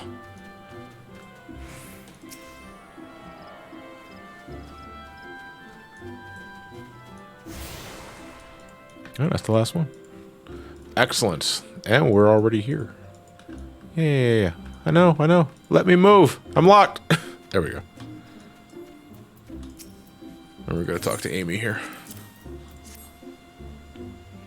I'll use the app when there's an actual use for it. That's the thing, though. Like, there is no actual use for it. Because to me, I'm not enough of a super fucking hardcore player to micromanage shit outside of the game's client. You know, I'm not the kind of guy that will load up the companion app to see, oh, let's see how the market board's doing. It's like, fuck, I'll wait until I actually get inside the game myself before I do that. Hey Stanley, how's it going, dude? Been watching videos just for inspiration among others. Thanks, man. Oh, good luck with your channel. Whatever it is that you said to do. Oh, you're editing your first review. Okay, you're getting ready to do reviews. Awesome. Well, I hope your channel does really well. Of the Order of the Twin Adder, our nation's grand company. I understand you bear a message from the Flame General. Rent stew. Ooh, sorry, you're breaking up.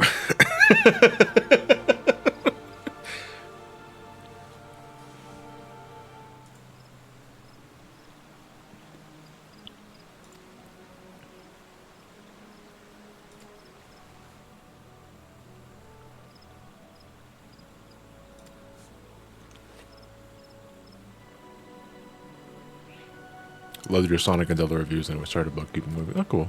That's all good. I was thinking of going back to Zelda next year. Because I was actually having the hankering to replay, to finally play the handheld stuff. Like, the Oracle games. Minish Cap, Phantom Hourglass, Spirit Tracks, that sort of shit. Am I forgetting any other ones?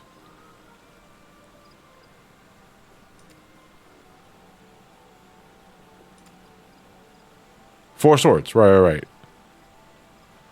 Yeah, Four Swords I gotta play with other folks, though. I'm not playing that by myself. Hell yeah, Link's Awakening Capcom Edition time. Right. Oh, that's right, because Oracle games were Capcom, weren't they? No, I think, wait, hold on. Capcom was the Oracle games and Minish Cap, wasn't it?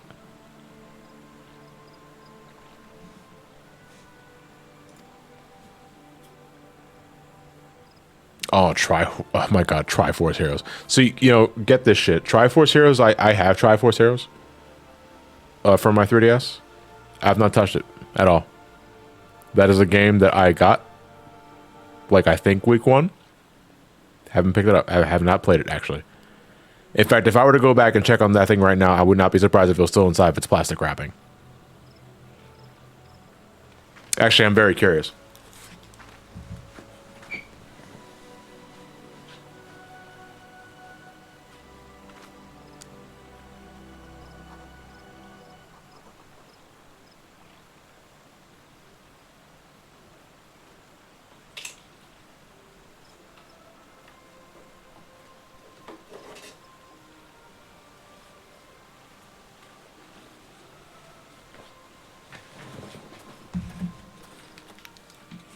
Okay, the bad news is no, it's not in a plastic wrapping, but this is like one of the cleanest 3DS cases I have.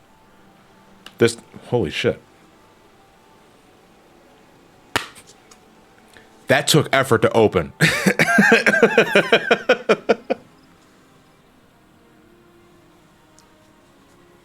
That took fucking effort to open, which goes to show that I have not opened this at all. I wonder if it still has the new game scent. Let me see the cartridge. Yeah, that shit was in there. Holy fuck. Yeah, I got this game, like, when it came out, thinking that at some point or another I was going to play this with friends. You know, because I enjoyed my time with Four Swords Adventure when I did that SGB playthrough with Derek years ago. I did not fucking touch that game at all.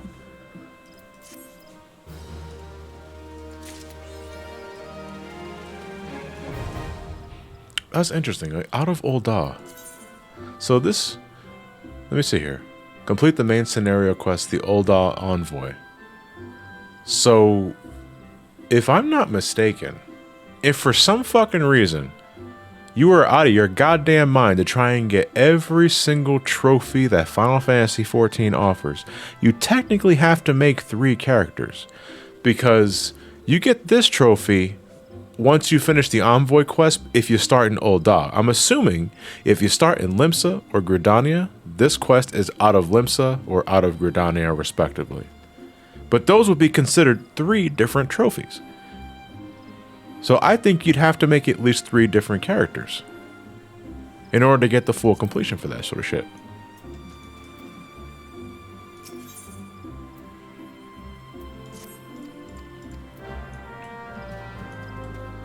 Thank God we are attuned to those Aether because they're already telling us to go to different city-states. Even I'm not crazy enough to try and do that. Well, think about it, you know. If you're starting a new character, right, and you're skipping all the fucking cutscenes, it shouldn't take you more than an hour now I think about it. Like, if you're just doing straight-up dedicated MSQ stuff, I don't think it could take you more than an hour to get to this point, skipping cutscenes.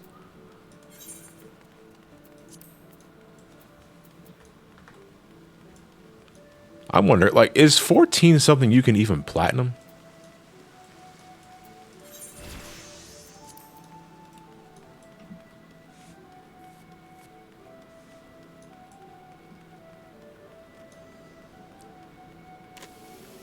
Wait, can you platinum 14?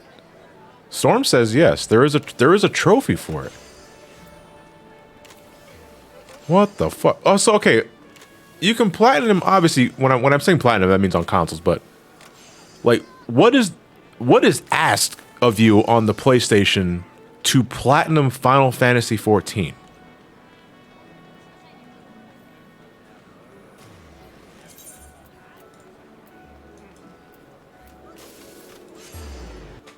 Because I cannot imagine that is easy.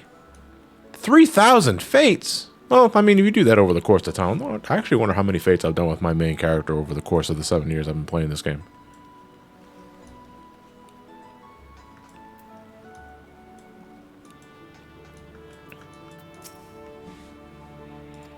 If it's all a Realm Reborn stuff, then I guess it's not as bad as it could be. That's still a lot, though.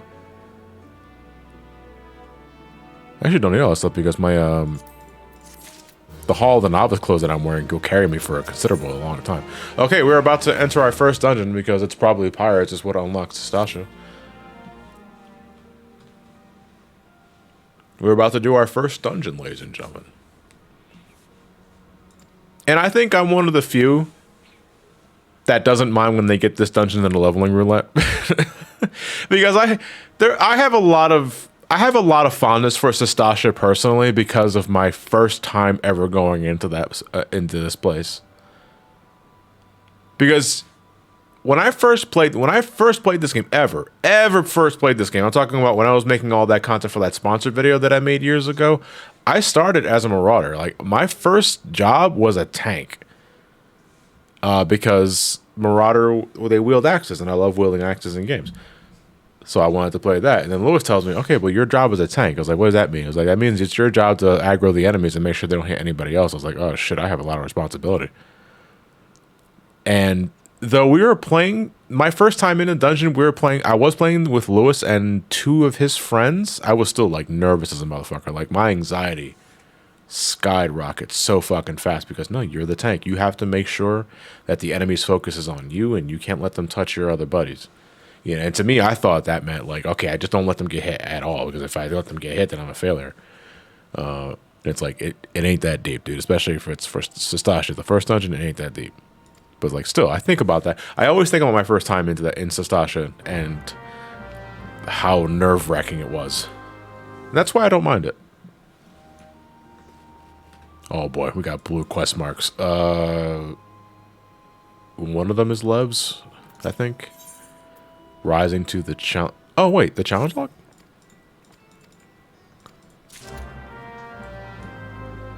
I think that's the challenge log. Beauty. Oh, and this is the Barber. I'm not going to pretend I know the actual name because I keep forgetting. I'm just going to call you the Barber.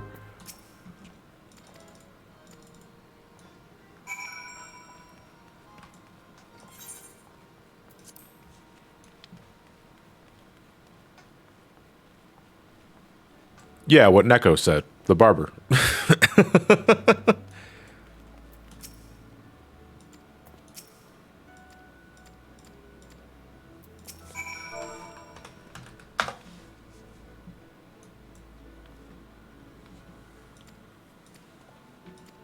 Yeah, so this is,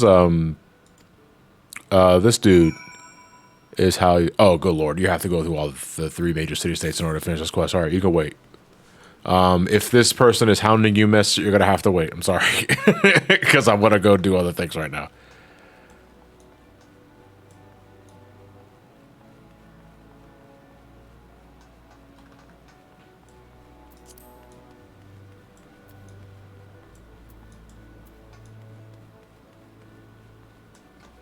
Wow, how are you already at level 19? I'm like 50 hours in, I'm level 40. Xandar, I'm assuming... Are you playing like are you starting from square one? Is it an alternate, or are you just like starting a new account for like the first time? Because an advantage I have is that I have an EXP accessory. I have 2 actually. I have one on my ear and I have one on my ring. Starting from square one. Okay, yeah. So you are absolute fucking babyface. Like starting from square one. Yeah. So then you're pretty much playing the game raw. I'm playing the game as an alt, and I have the benefit of having accessories that are available to me by pre-ordering different expansions of the game, and those items will go to every character that you make from that point on. So yeah, I level up really fast.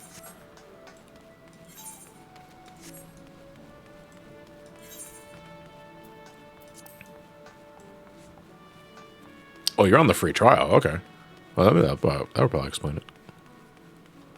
Yeah, shout out to Grim Titan's Deathstroke.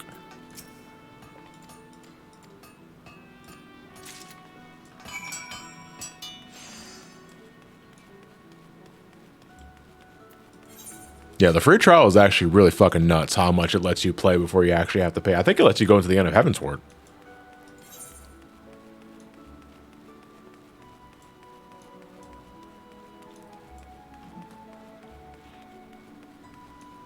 Yeah, up until 3.5. Up until 3.5. Like, holy fucking shit. Like, that is so long. Like, that is...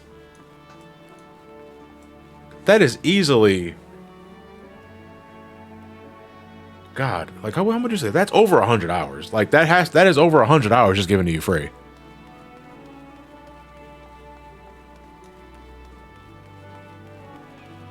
All right, let me go to the actual Aether right here and proceed along.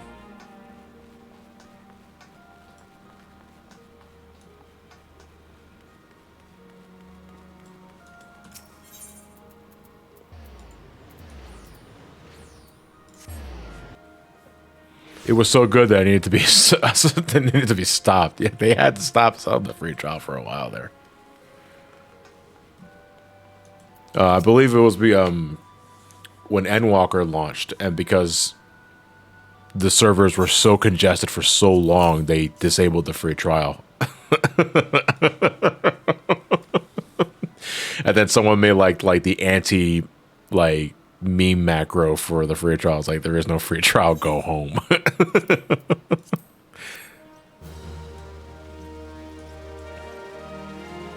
Right, now we got our challenge log. Excellent. Which means we're going to be earning more experience faster than we did beforehand.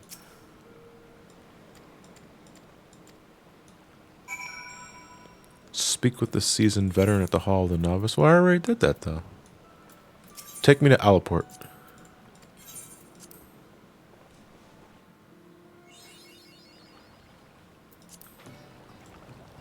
Suffering from success. Yeah, that's a good way of putting it.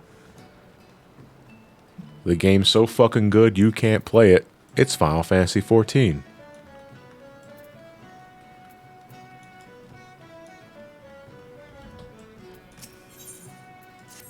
Always prioritize blue quest marks because they usually unlock something. Oh fuck, why did I choose that one? I hate the ones that are beckon. Oh, I'm an idiot. Any lev that requires you to escort something is stupid. It just takes too long. Because movement is very staggered.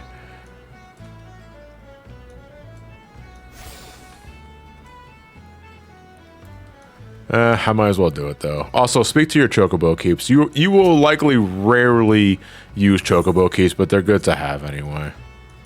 Because they will get you to another destination without having to worry about fighting shit. Anyway, where's this one? Tail and toe. This one right here. Alright, hold on. Hold on, let me get my beckon emote ready to go. Just so that I can just click on that and not having to do /beckon every single time. What the fuck? Is this not alphabetized? By name. Yeah, there we go. Alright, here's beckon. We're going to initiate. Yes.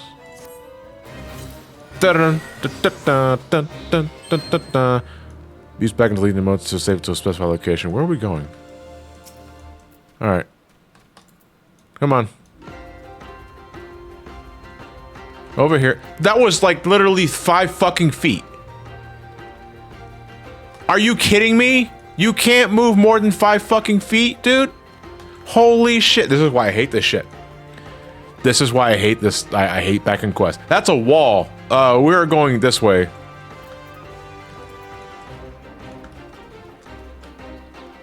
My guy. You gotta move a lot more than fucking 5 feet. Hold on.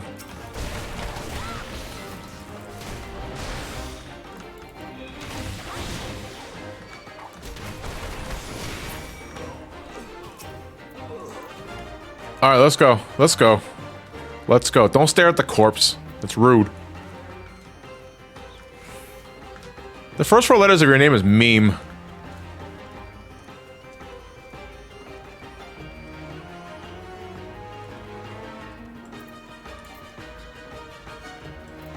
Are you... Come on.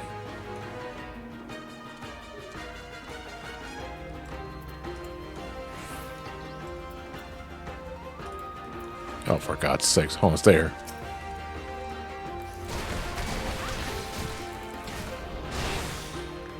Get over here. No!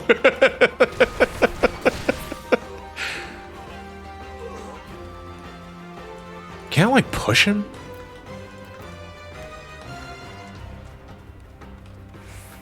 There's a single buccaneer. Getting hella half-like flashbacks with this escort mission where you interact with an NPC and they stop at a certain point saying, "This is as far as I go," and this is literally falling on top of us. Let's get the hell out. Come on, meme. Meme, literally, you can see the fucking destination from here. You should just be auto-running at this point.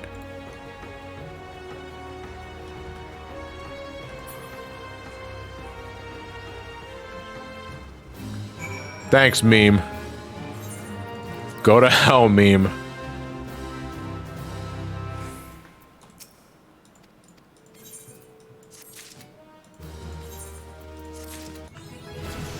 Hey, awesome.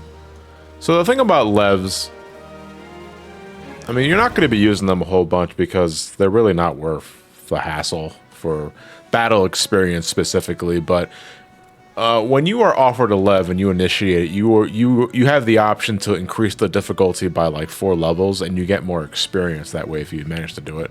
You also get bonus experience by how fast you do it. And like, it's okay. Levs are better for crafting and gathering though, not battle. There are so many better ways of earning levels for battles. Anyway. So it's pretty cool. So believe it or not, the Hall of the Novice was not in baseline of Realm Reborn when the game originally came out. This was added later, I think in Heavensward. Heavensward or Stormblood, one of those two. And nowadays, folks, so this is now integrated into the Realm Reborn questline where they want you to talk to the smith or the seasoned adventurer and get yourself geared up before you enter Sastasha appropriately.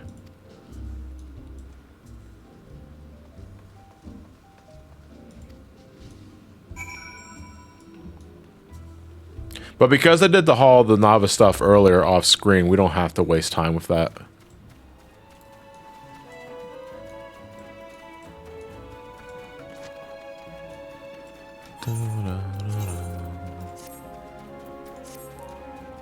So you unlock for crafting then. Yeah, you should. Levs are, honest to God, a really good fucking way of leveling up crafters. They're actually overtuned in my... They're obnoxious. Like, you level up so fast with levs for crafting and gathering. I think like the major hurdle folks have with crafting specifically is just getting started with them. It's so brain dead. Like, don't worry about it. You should level up your crafters or gatherers if you're thinking about it, because leveling up your crafters, I mean, not only can you make your own stuff, but you can also repair your own shit.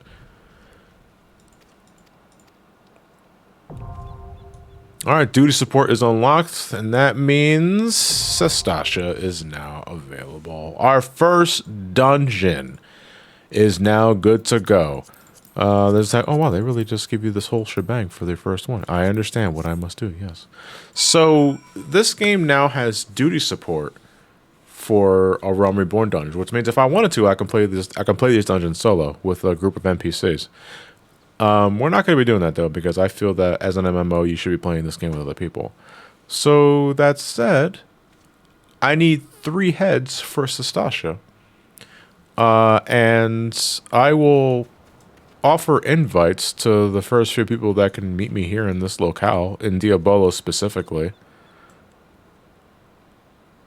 Assuming I don't already know who you are. Because then you just get priority. I am going as DPS, so I need a DPS, I need a tank, and I need a healer. If anyone would like to join me. This is before I queue in with randoms. I'm assuming... Hold on, who said they were Kabu? Oh, you're a Kabu, Blue Dino. Okay.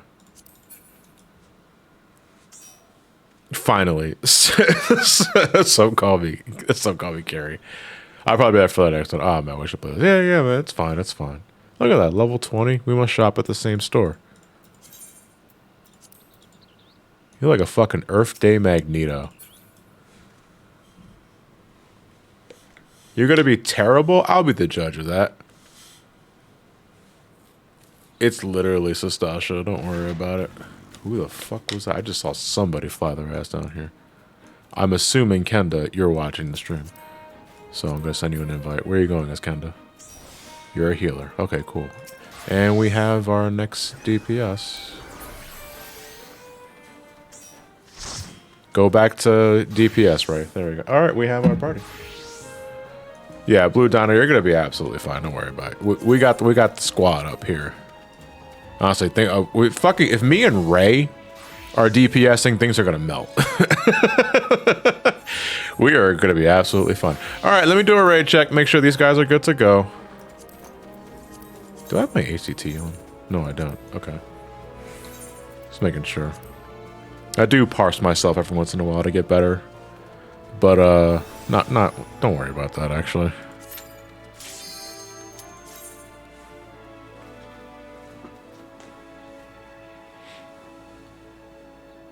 Alright, our first dungeon of the game is Sastasha. This is, I think, as early as level 15 content.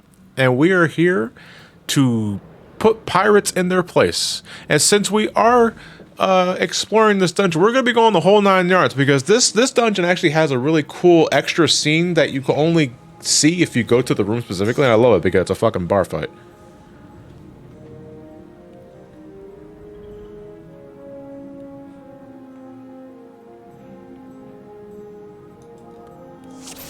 Alright, well, first things first, turn your tank stance off. Turn your tank stance on, Blue Dino. There you go. There you go. That's it. That's all you had to do. Now you can leave the rest to us.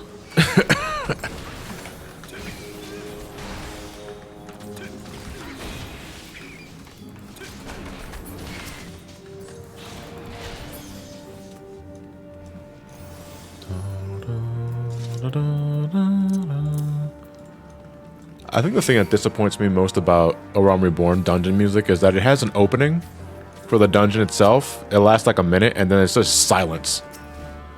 Captain like cabbage green. Okay, so that's actually a hint for the later part of the dungeon. The color is green. So when we get to the specific colored coral, we need to activate the green one. Otherwise, we'll trigger an ad that we didn't want to spawn, and it'll poison us.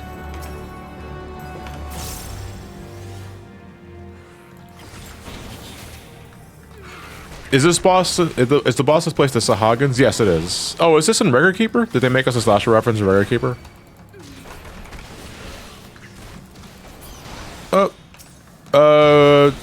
Dino, you turned your stance off. Once you turn it on, you never have to turn it off. You never have to hit that button again. Like, I was wondering, I was like, why was the fucking jellyfish attacking me? I was like, that's stupid.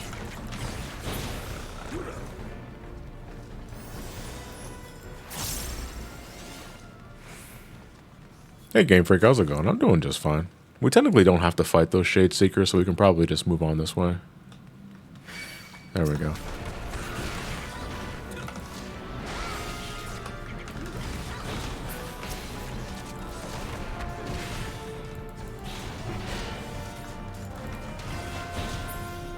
This game is very pretty, I might get it. Yeah, 14's gorgeous. I mean, like outside of like the brown taverns. I think we're gonna pull, yeah, we're gonna pull these guys. Holy shit. Dancer is so broken. Just fucking annihilated all of those damn ads. With that, I'm gonna assume that was a standard step.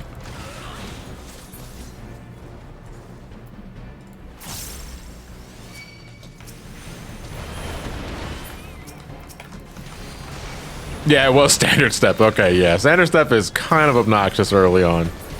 Well, actually, it never stops being obnoxious. It's just the fucking... I forgot the potency of standard dance when it's activated. Did I start over? I'm starting the game over with an alt. Yeah, I still have my main character. I'm just doing this as a live stream series.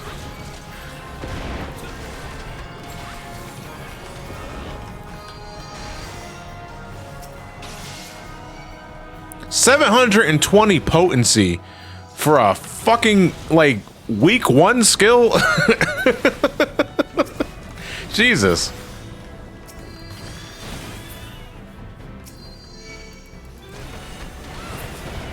Yeah, so these little Shade Seeker ads, these little fireballs, they come from the giant clam. So if you don't kill the giant clam, they will just infinitely respawn.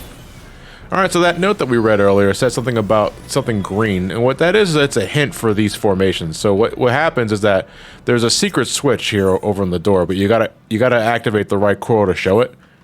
The inconspicuous switch just showed up, and the moment you interact with this, a boss is gonna show up. if you activate the wrong coral, you summon a jellyfish ad that you gotta kill. And it just wastes time. It's not like an instant kill or anything like that. It just wastes time. This fucking chopper is gone. God damn. That was sad. Oh my god, I got loot rules. I know how loot rules work, dude. It's fine. Well, I don't have any food, do I? No, I got marmot steak. That ain't shit. It's on a low cooldown too, right? Well, which one? Oh, standard step? Yeah, standard step is... Yeah, because it's like... I think it's every 25 seconds?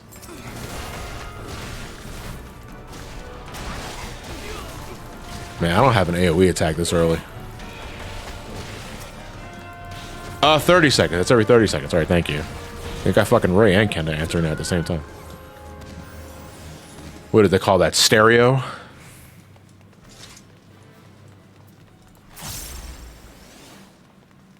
Game is great, but man, it is a grind. You know what? I don't mind that, Rito. I honest to God don't mind that. I find that very relaxing.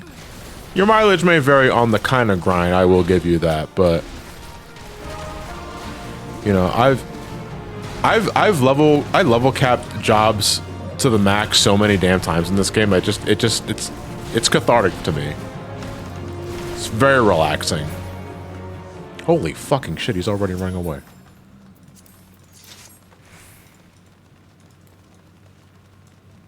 Yo, beat his ass.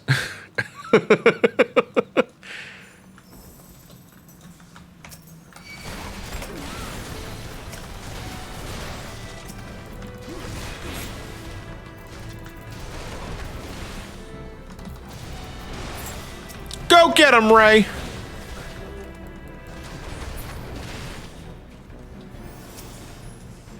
There is actually an NPC that has one of my favorite lines in the dungeon. I think we're gonna see them in the captain's quarters room, because like these pirates, this is the pirate hideout, and pirates need to pass the time when they're not plundering and shit like that. So what they do is that they'll fucking hire whores or just prostitutes, right? And I'm guessing some of them are just not fine with the idea of being a prostitute for a pirate. And one of them, I think it's one of them, it's here. I'm not one of them. I swear on it, all it remains little of my yeah, like what she just said right there, actually. I love that fucking line of dialogue.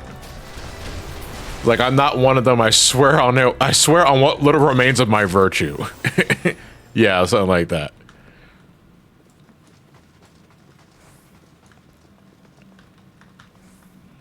Well, I want to see the bar fight. Because this is something I didn't know about for the longest time.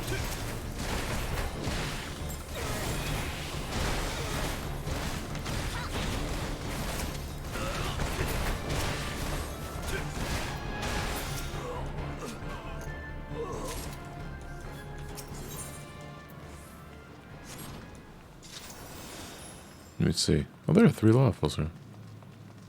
Hi. Yeah, you are. You're free.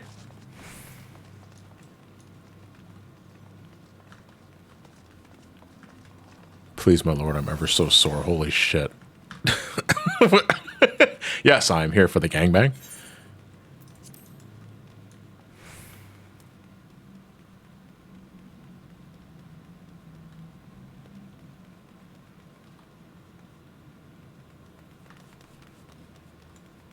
Oh my god.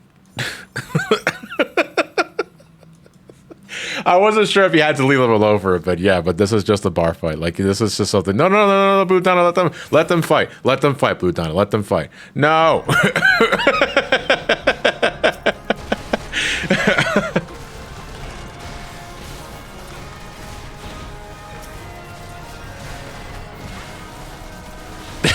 Blue Dino really he just fucking cares, like, no drinking.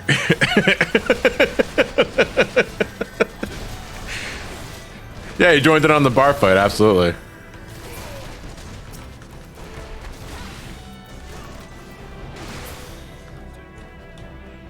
Yeah, this is like it's a neat little Easter egg for the dungeon specifically, and Some dungeons have things like that. Most afterwards don't, because after Realm Reborn, a lot of dungeons are just going to become straight linear tunnels. For better or worse, that your mileage may vary on that preference. But I didn't know about that bar fight for the longest time. Like, it was already a year after I already started playing the game, and somebody said, "Oh, you didn't finish the map up for Sastasha, which means you didn't see the bar fight." I was like, "Bar fight? It's a bar fight? Yeah, it was a bar fight." That'd be cool here.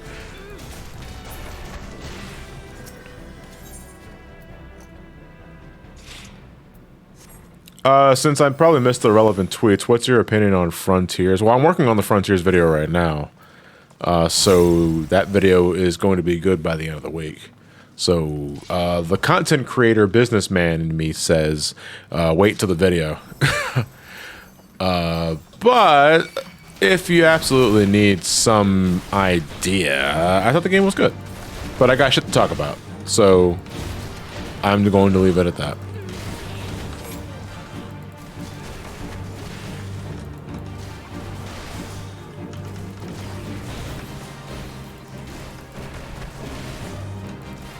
Honestly, are the scrubby dogs even going to be a thing to worry about? Because he's going to run away. Do the ads disappear when he runs away? Or do we still have to fight the scrubby dogs?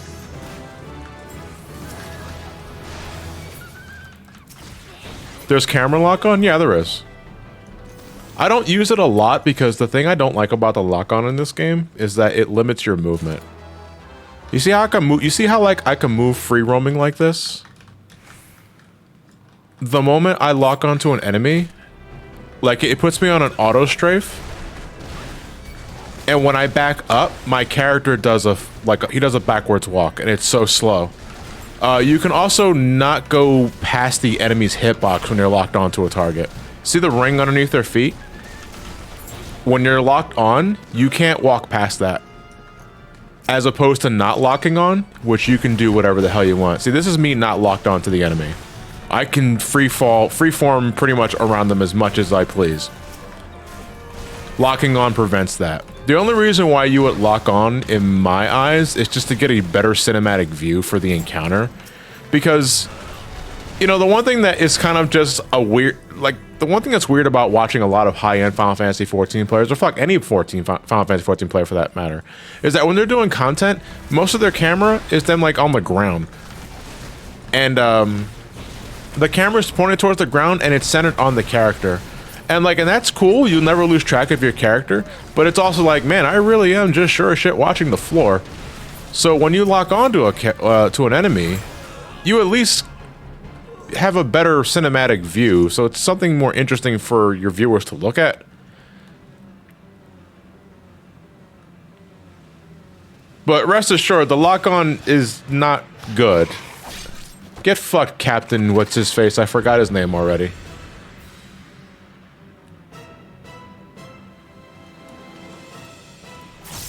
Alright, so there's a mechanic in this fight where you have to watch the vents, but we're gonna ignore that because this guy will be long dead before that happens.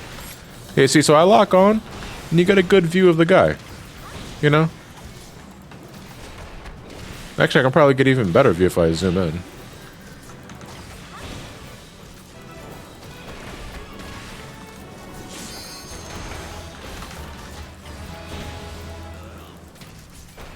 This dude is fucking dead. Actually, I'm gonna want to break.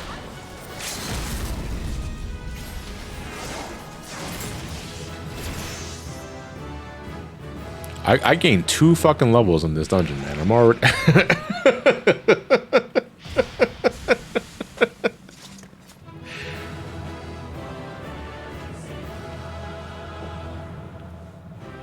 Hey.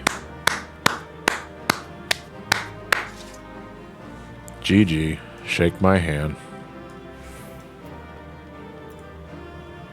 Not for Uwu. Clearly, this man is ready.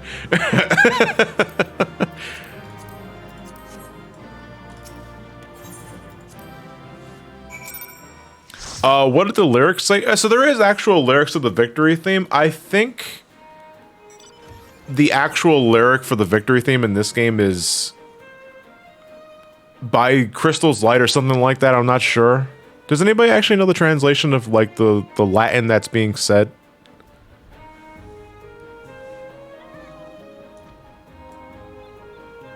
I couldn't tell you.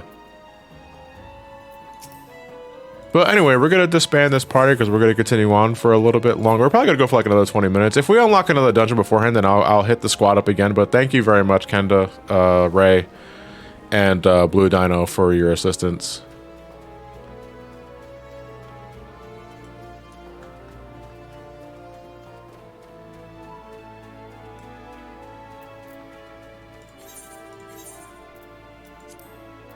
Actually, let's finish this Beauteous Scalp Deep thing, because we all we gotta do is go to the main Aetherites in every city-state to get it done. And because we gotta head back to Limsa anyway.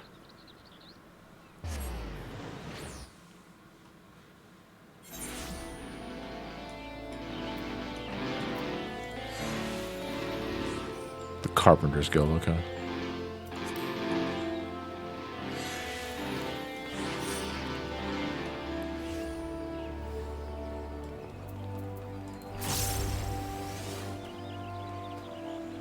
You gotta go fix your yee ass haircut, bro.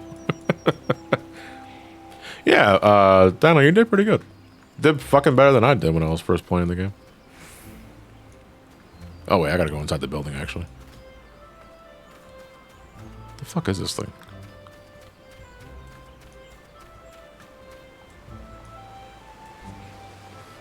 Let's just do this one thing as high for line of forgetting to eat and just play for hours straight. No, I swear I'd never do that again after grinding for the Anima Light for 14 hours straight. That was probably the worst I ever did. Was like, I should have been way better about this. When Heavensward was still relevant. One of the final steps of your Anima Relic weapon, which is like a weapon that you grind your ass off to make, because it's like it technically will be the strongest weapon in the expansion, is that you have the grind light. And before it was nerfed,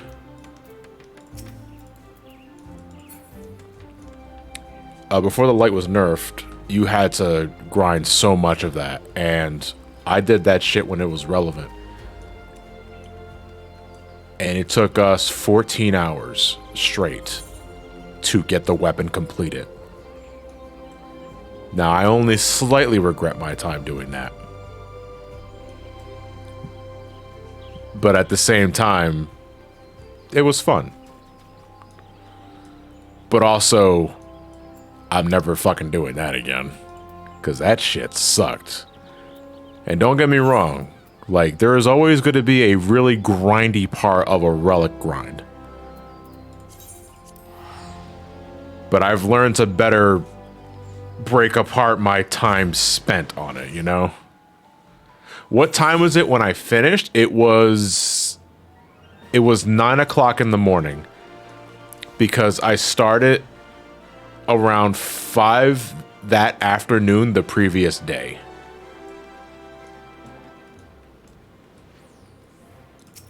Because my mindset was, let's just get it out of the way. Let's just get this step out of the way so I won't have to worry about it for the remainder of the expansion. And it's true. Like, I think, hold on, let me think for a second here. I think I only completed the Anima once. No, I did it twice. Because I did it for Warrior, I did it for Black Mage. I don't think I'm forgetting anything else.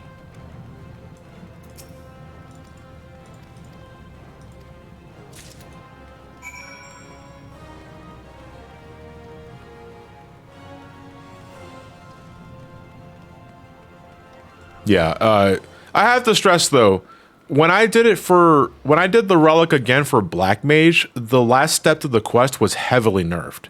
So it doesn't take nearly as often. So like, for comparison's sake, when I originally did it, when that step was brand new, the light grind took 14 hours. Nowadays, with a dedicated party, after nerfs, it'll only take you an hour.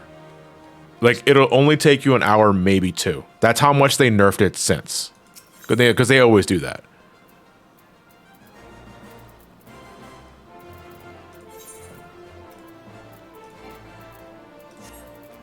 You know, but I'm always gonna be that jaded, bitter asshole that's like, yeah, well, fuck, I spent 14 hours on this shit back in my day. if the relic is too easy to get, no one would raid for the weapon. Yeah, that's why, like, relic weapons, this is for the audience, relic weapons are a means of giving casual players a really powerful weapon without having to worry about doing the super high-end content like Savage and Extremes.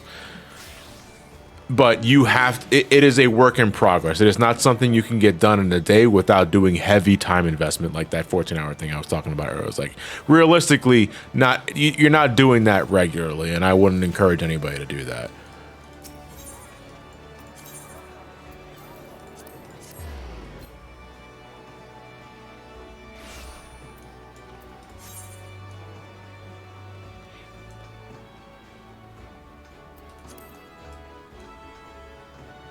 So like the Rathalos mount. Well, the Rathalos mount you can just unsync nowadays, but back when it was relevant, I mean, more often than not, you were waiting until you got like the necessary number of scales to get the mount, like to buy the mount. Because I think like the likelihood of it dropping from a chest was next to fucking 0. He got his tools. Jandaline. Okay, I was struggling remembering this dude's name.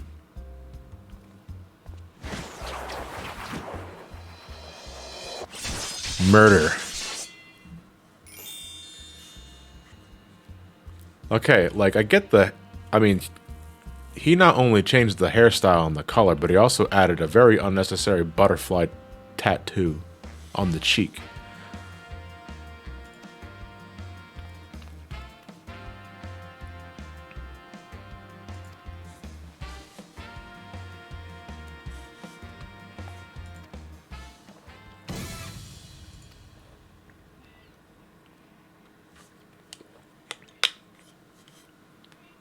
GTA logic, by the way.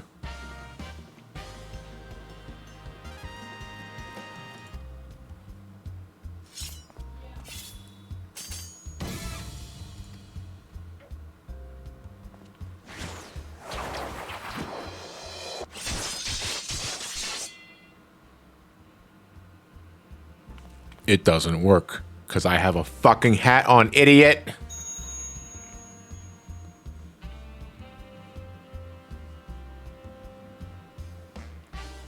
Look at this JoJo looking motherfucker, man. I forgot he makes JoJo poses.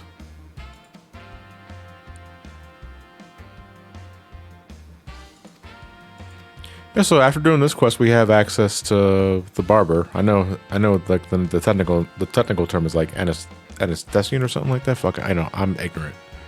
I'm also very illiterate. Oh, Nora's home. Okay, I have to say hi. I think what he gives us is like a free pass or some other shit. Look at that fucking fabulous walk, dude. Why can't that be the default Lalafell walk?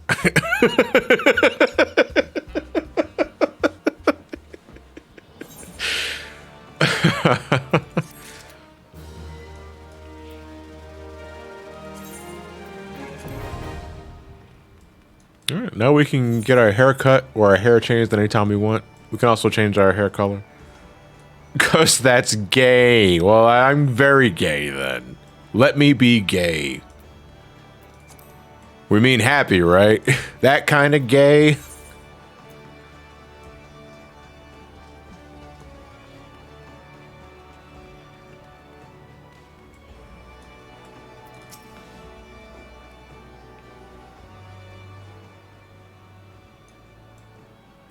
Wait, who are you? Who's this big chunky fucker in front of me? Is he a Twitch streamer? He has green hair. Dolores Bear.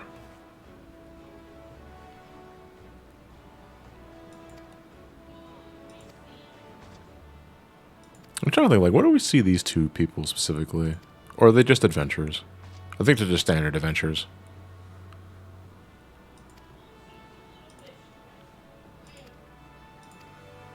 Dolores Bear sounds like a VTuber, yeah, in the Barber community. These three look so familiar. I don't remember if they're just like regular ass adventures that we'll run into later. Yeah, I figured they pop up again later. I'm just trying to remember where.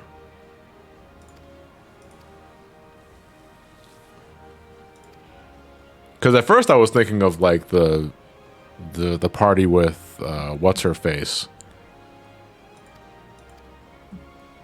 But no, that's a whole different party comp.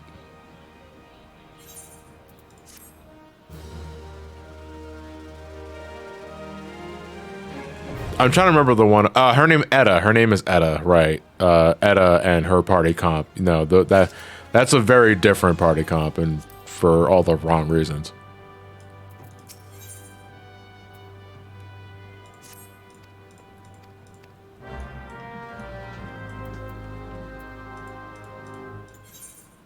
Actually, hold on. Do I have any more go with that for? I do. This is my new hat now. These. So, all right. Halal, thank you. Was it Halal or Halal? Whatever. Thank you for the raid. Party of 3. I appreciate it. Just in time for you to me to talk about. Can we talk about what makes goggles? Because to me, goggles are for eye protection, right? Can someone tell me the purpose of goggles that don't have fucking lenses? Because there's no lenses on these fucking things. Which means my eyes are still very much unprotected. And if anything, my peripheral vision is worse. Because the sides of my eyeball are slightly covered. No, this is not an eye mask. It's not an eye mask. They call it glasses. They call it goggles. Plundered goggles. It's not a plundered eye mask. It's plundered goggles. They fucking stole my eye lenses. I'm just saying it's dumb. I know there's a point in the Realm Reborn where they just straight out give you 50 Aetherite tickets for no fucking reason. I think it's for the Waking Sand. No, they gave you Aetherite. They gave you Waking Sand Aetherite tickets because that was something that was very much needed. Actually, so I'm not going to bitch about that.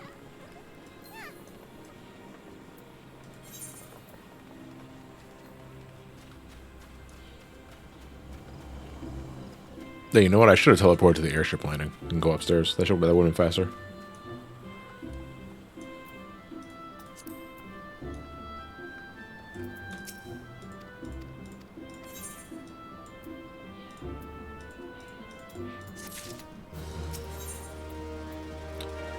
Fire in the Gloom. Are we doing Copperbill Mines already, are we? No, because the next dungeon after Sastasha is either Tamtara or Copperbell. I want to say Tamtara.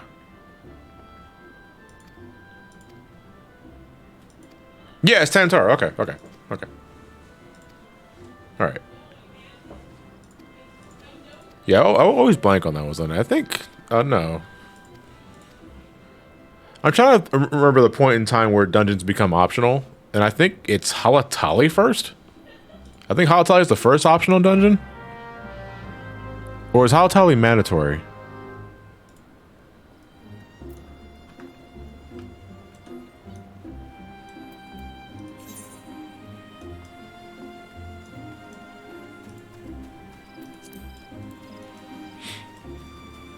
It's optional, says Shinshin.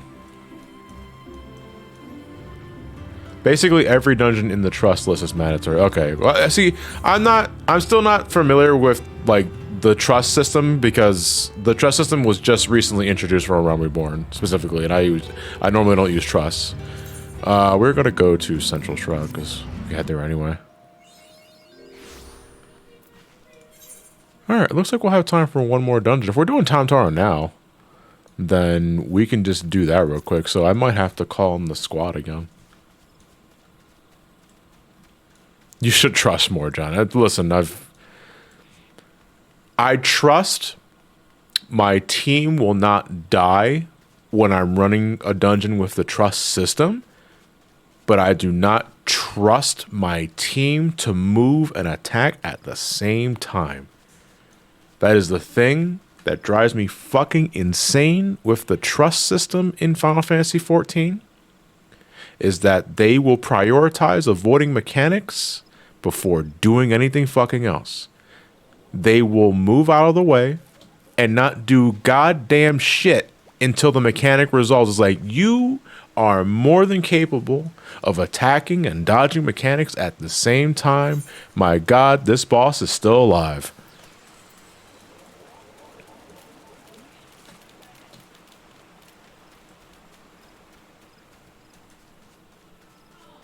Home is for the lavender for housing, right?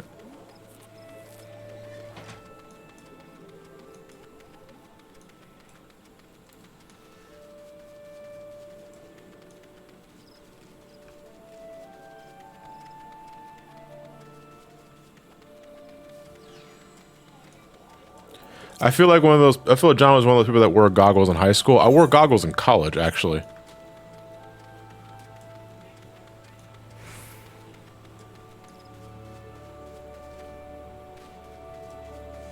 I also wore goggles at a Yu-Gi-Oh! Regional. And I ended up losing that first round because the goggles showed off my hand.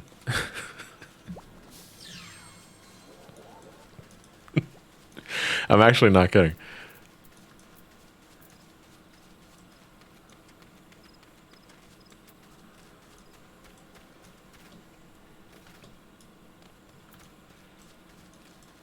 And John with his goggles off his cap backwards. No, I was never one. I never liked wearing my hat backwards, actually, Santiago. If there was a time where I did do that, it was very fucking temporary.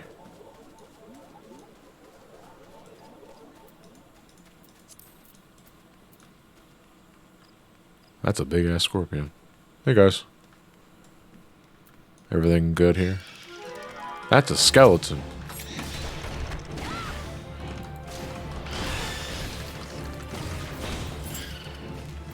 Wait, why is Faint on number 5? What the fuck? No, Faint should be there. Thank you. Yeah, I should have had those bites on standby. Yeah, you're right about that. Reds! Spare Reds!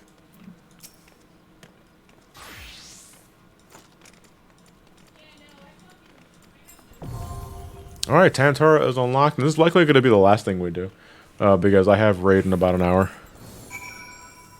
So, okay. It looks like we might have different goons here. I need to know who's actually watching the stream. So...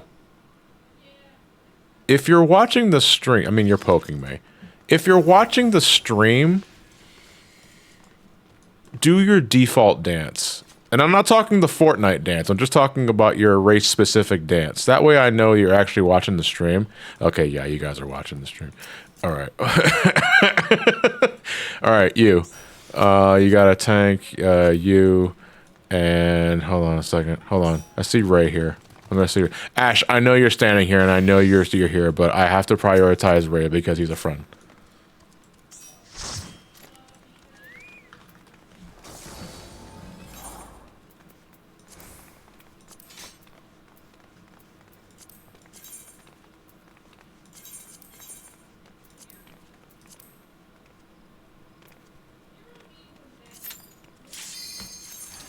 There we go. Bros over hoes, huh, John? Don't call Ash a hoe. He's a stalker. No, I'm kidding. I'm kidding. No, I think Ash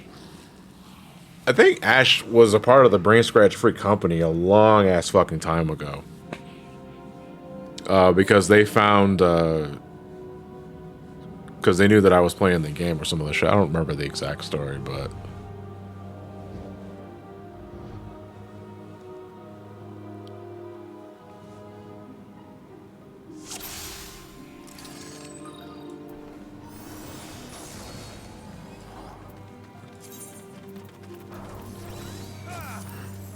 I need better food. What the fuck is marmot steak? I also still don't have AoEs.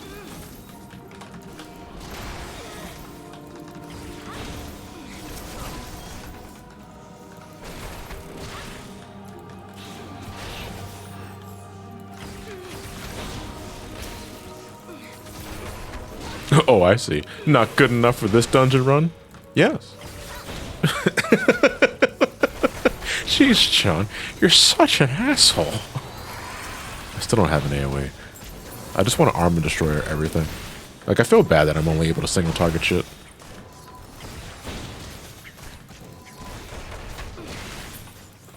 I don't know, bro. Who the fuck is Martha Stewart? Is there a Martha Stewart? What would Martha Stewart say? Actually, we don't need to go this way. I don't think there's any, like, cute little Easter eggs that, for Tamtara specifically. Now, I'm certainly not hurting for experience because I'm already at level fucking, what, 20-something? And we're only on the second dungeon of the game. We're gonna be more than fine.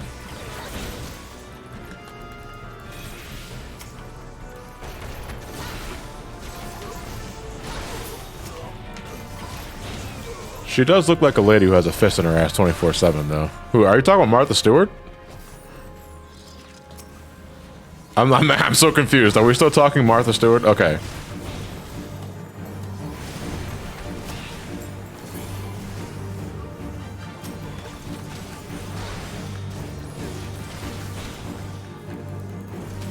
I keep going behind the enemy for boot shine. I don't need to do that anymore. Boot shine is not a positional anymore.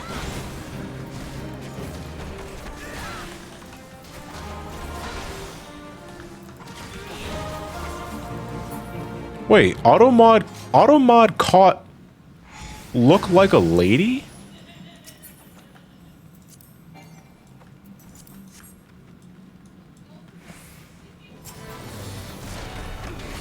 What the fuck? Actually, hold on. I think I may know. Yeah, it might be taken as transphobic, yeah.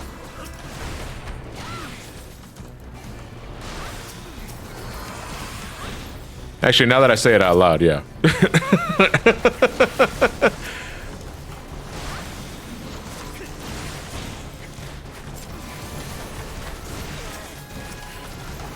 Which is doubly rich because I'm like excessively trans. I have to ask what excessively trans means. Like, do you just fucking glow like baby blue, pink, and white?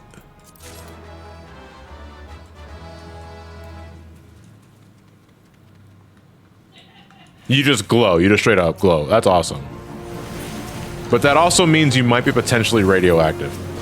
Yeah, no, like a Dragon Ball aura. That's actually pretty fucking metal. Like, imagine a trans Dragon Ball character, and when they power up, it's just like the trans flag colors.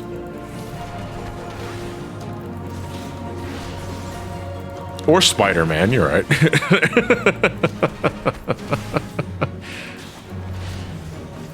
Is it possible to attain this power?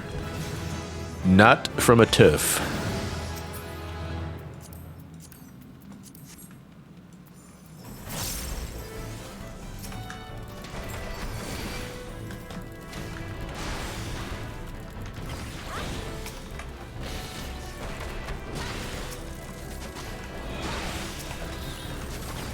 Oh, shit.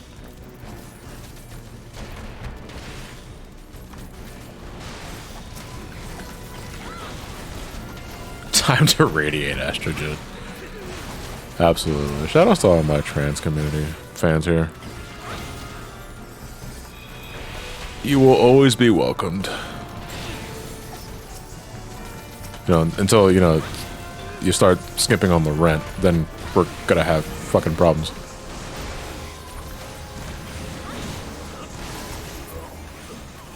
I just lost track of thought when I was thinking. Oh, okay, never mind.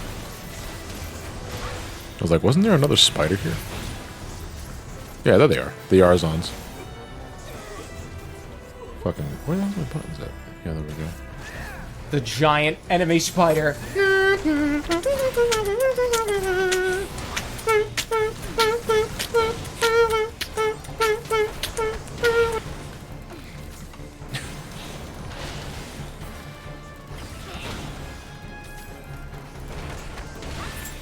That's from Germa, Nova Blazer.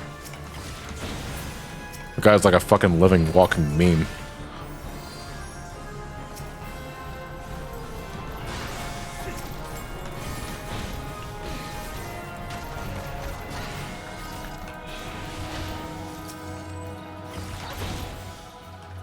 Yeah, I might be playing that clip every time we fight an enemy. Like, if we fight a spider enemy, like in different instances, I'm not gonna fucking play that clip whenever we are fighting a spider at all, because otherwise you guys get tired of it by the end of this dungeon. I might just have to have that clip on standby. I always thought it was Trav that played it. Trav is the one that originally played it. I got it from Trav. Because I was laughing my ass off when I first heard that clip. Save it for the mock boss. Yeah, no. We can't just save it for the mock boss. There's gonna be plenty of other spiders in the meantime. That was John Arclight in the chat saying that.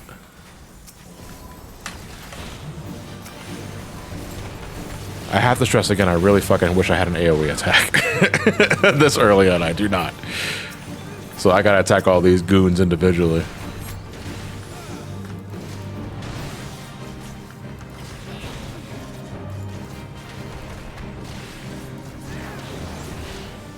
I love the glue cleat.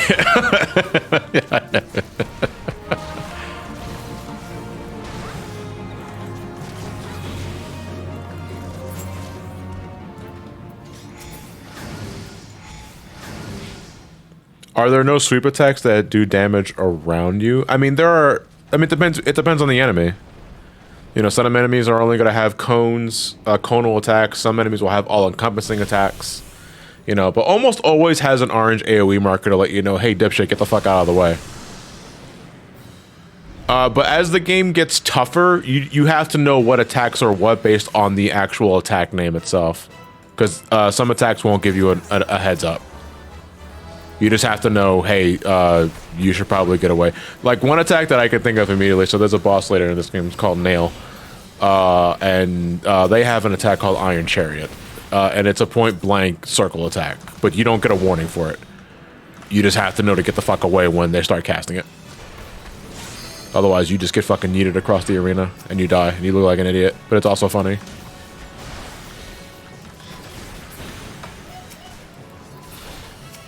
Yeah, cast bar is your best friend. You always want to be looking at that cast bar. On both, like, the target bar and on the aggro list, too. Did you I am fine. I am fine.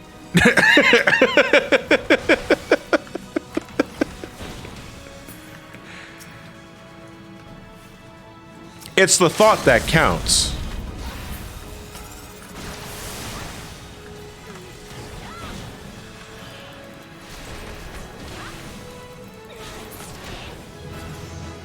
I remember when Mind Flayers used to be the most fucking annoying enemy in the world.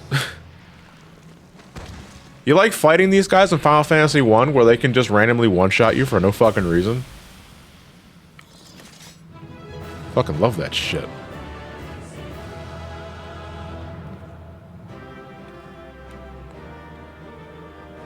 I can't wait until I actually unlock Glamours, because I already got a Glamour outfit ready for Romani, but I can't do that just yet.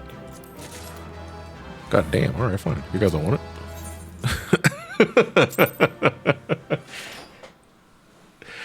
When the healer rescues you, you feel like that. I feel like an angry kitten who just got pulled by the scruff of your neck out of nowhere. It depends. If you're clearly in danger, then I'll rescue the fuck. I don't give a fuck. I don't fuck your feelings.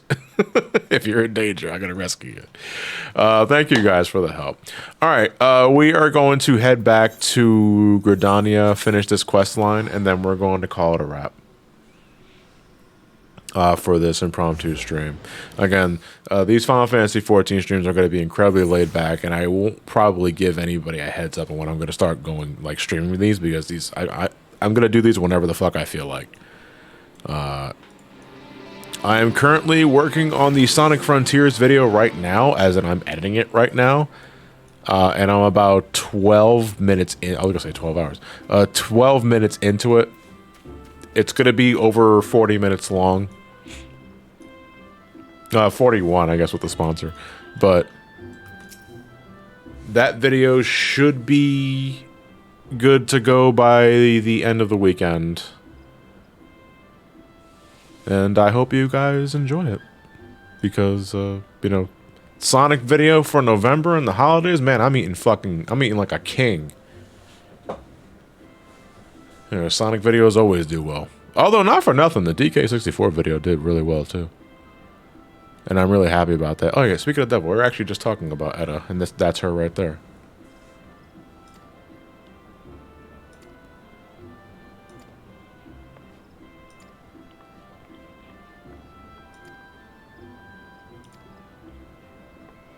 Absolutely toxic.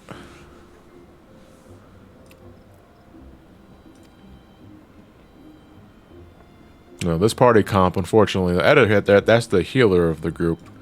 Unfortunately, they just lost their tank because Etta didn't make for a good healer, I think, or she was just anxious or some other shit.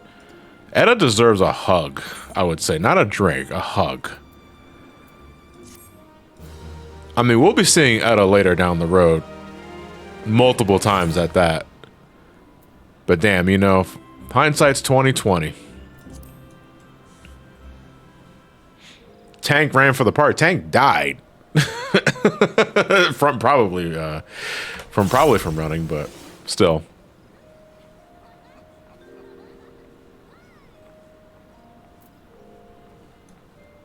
Okay, it looks like we're all good to go here. Oh, where the fuck did this bone chip come from? Get the fuck out of here. There we go. Alright, guys, we are done for tonight. I hope you guys enjoyed another session of Final Fantasy XIV, a Realm Reborn. Next time, we are going to likely do Copperbell Mines. And then I think we're on pace to fight our first Primal, which is Ifrit. But we'll get there in time. Again, very laid back. And thank you for the company, guys. And thanks to everyone who helped me with the dungeons for today's session. You know who you are. I appreciate the company. I'm already really enjoying this live stream playthrough, so I hope you guys are too. Using it as background noise or whatever. Let's find someone to raid before we call it. Wait, unless Ray is playing. Is Ray playing? Because Ray is already on. If Ray's on, then we'll just raid him. He's not. Fucking idiot. You missed it. Oh, you're not streaming tonight. Okay. Let me see here. Do we have any suggestions for a raid? Preferably smaller streamers, not someone that has a large ass following. Is Masay streaming? Yeah, we can raid Masay.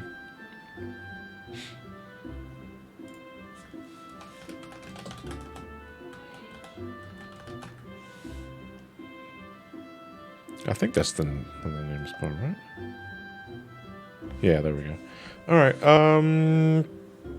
we can do... Yeah, we can do hashtag giant enemy spider.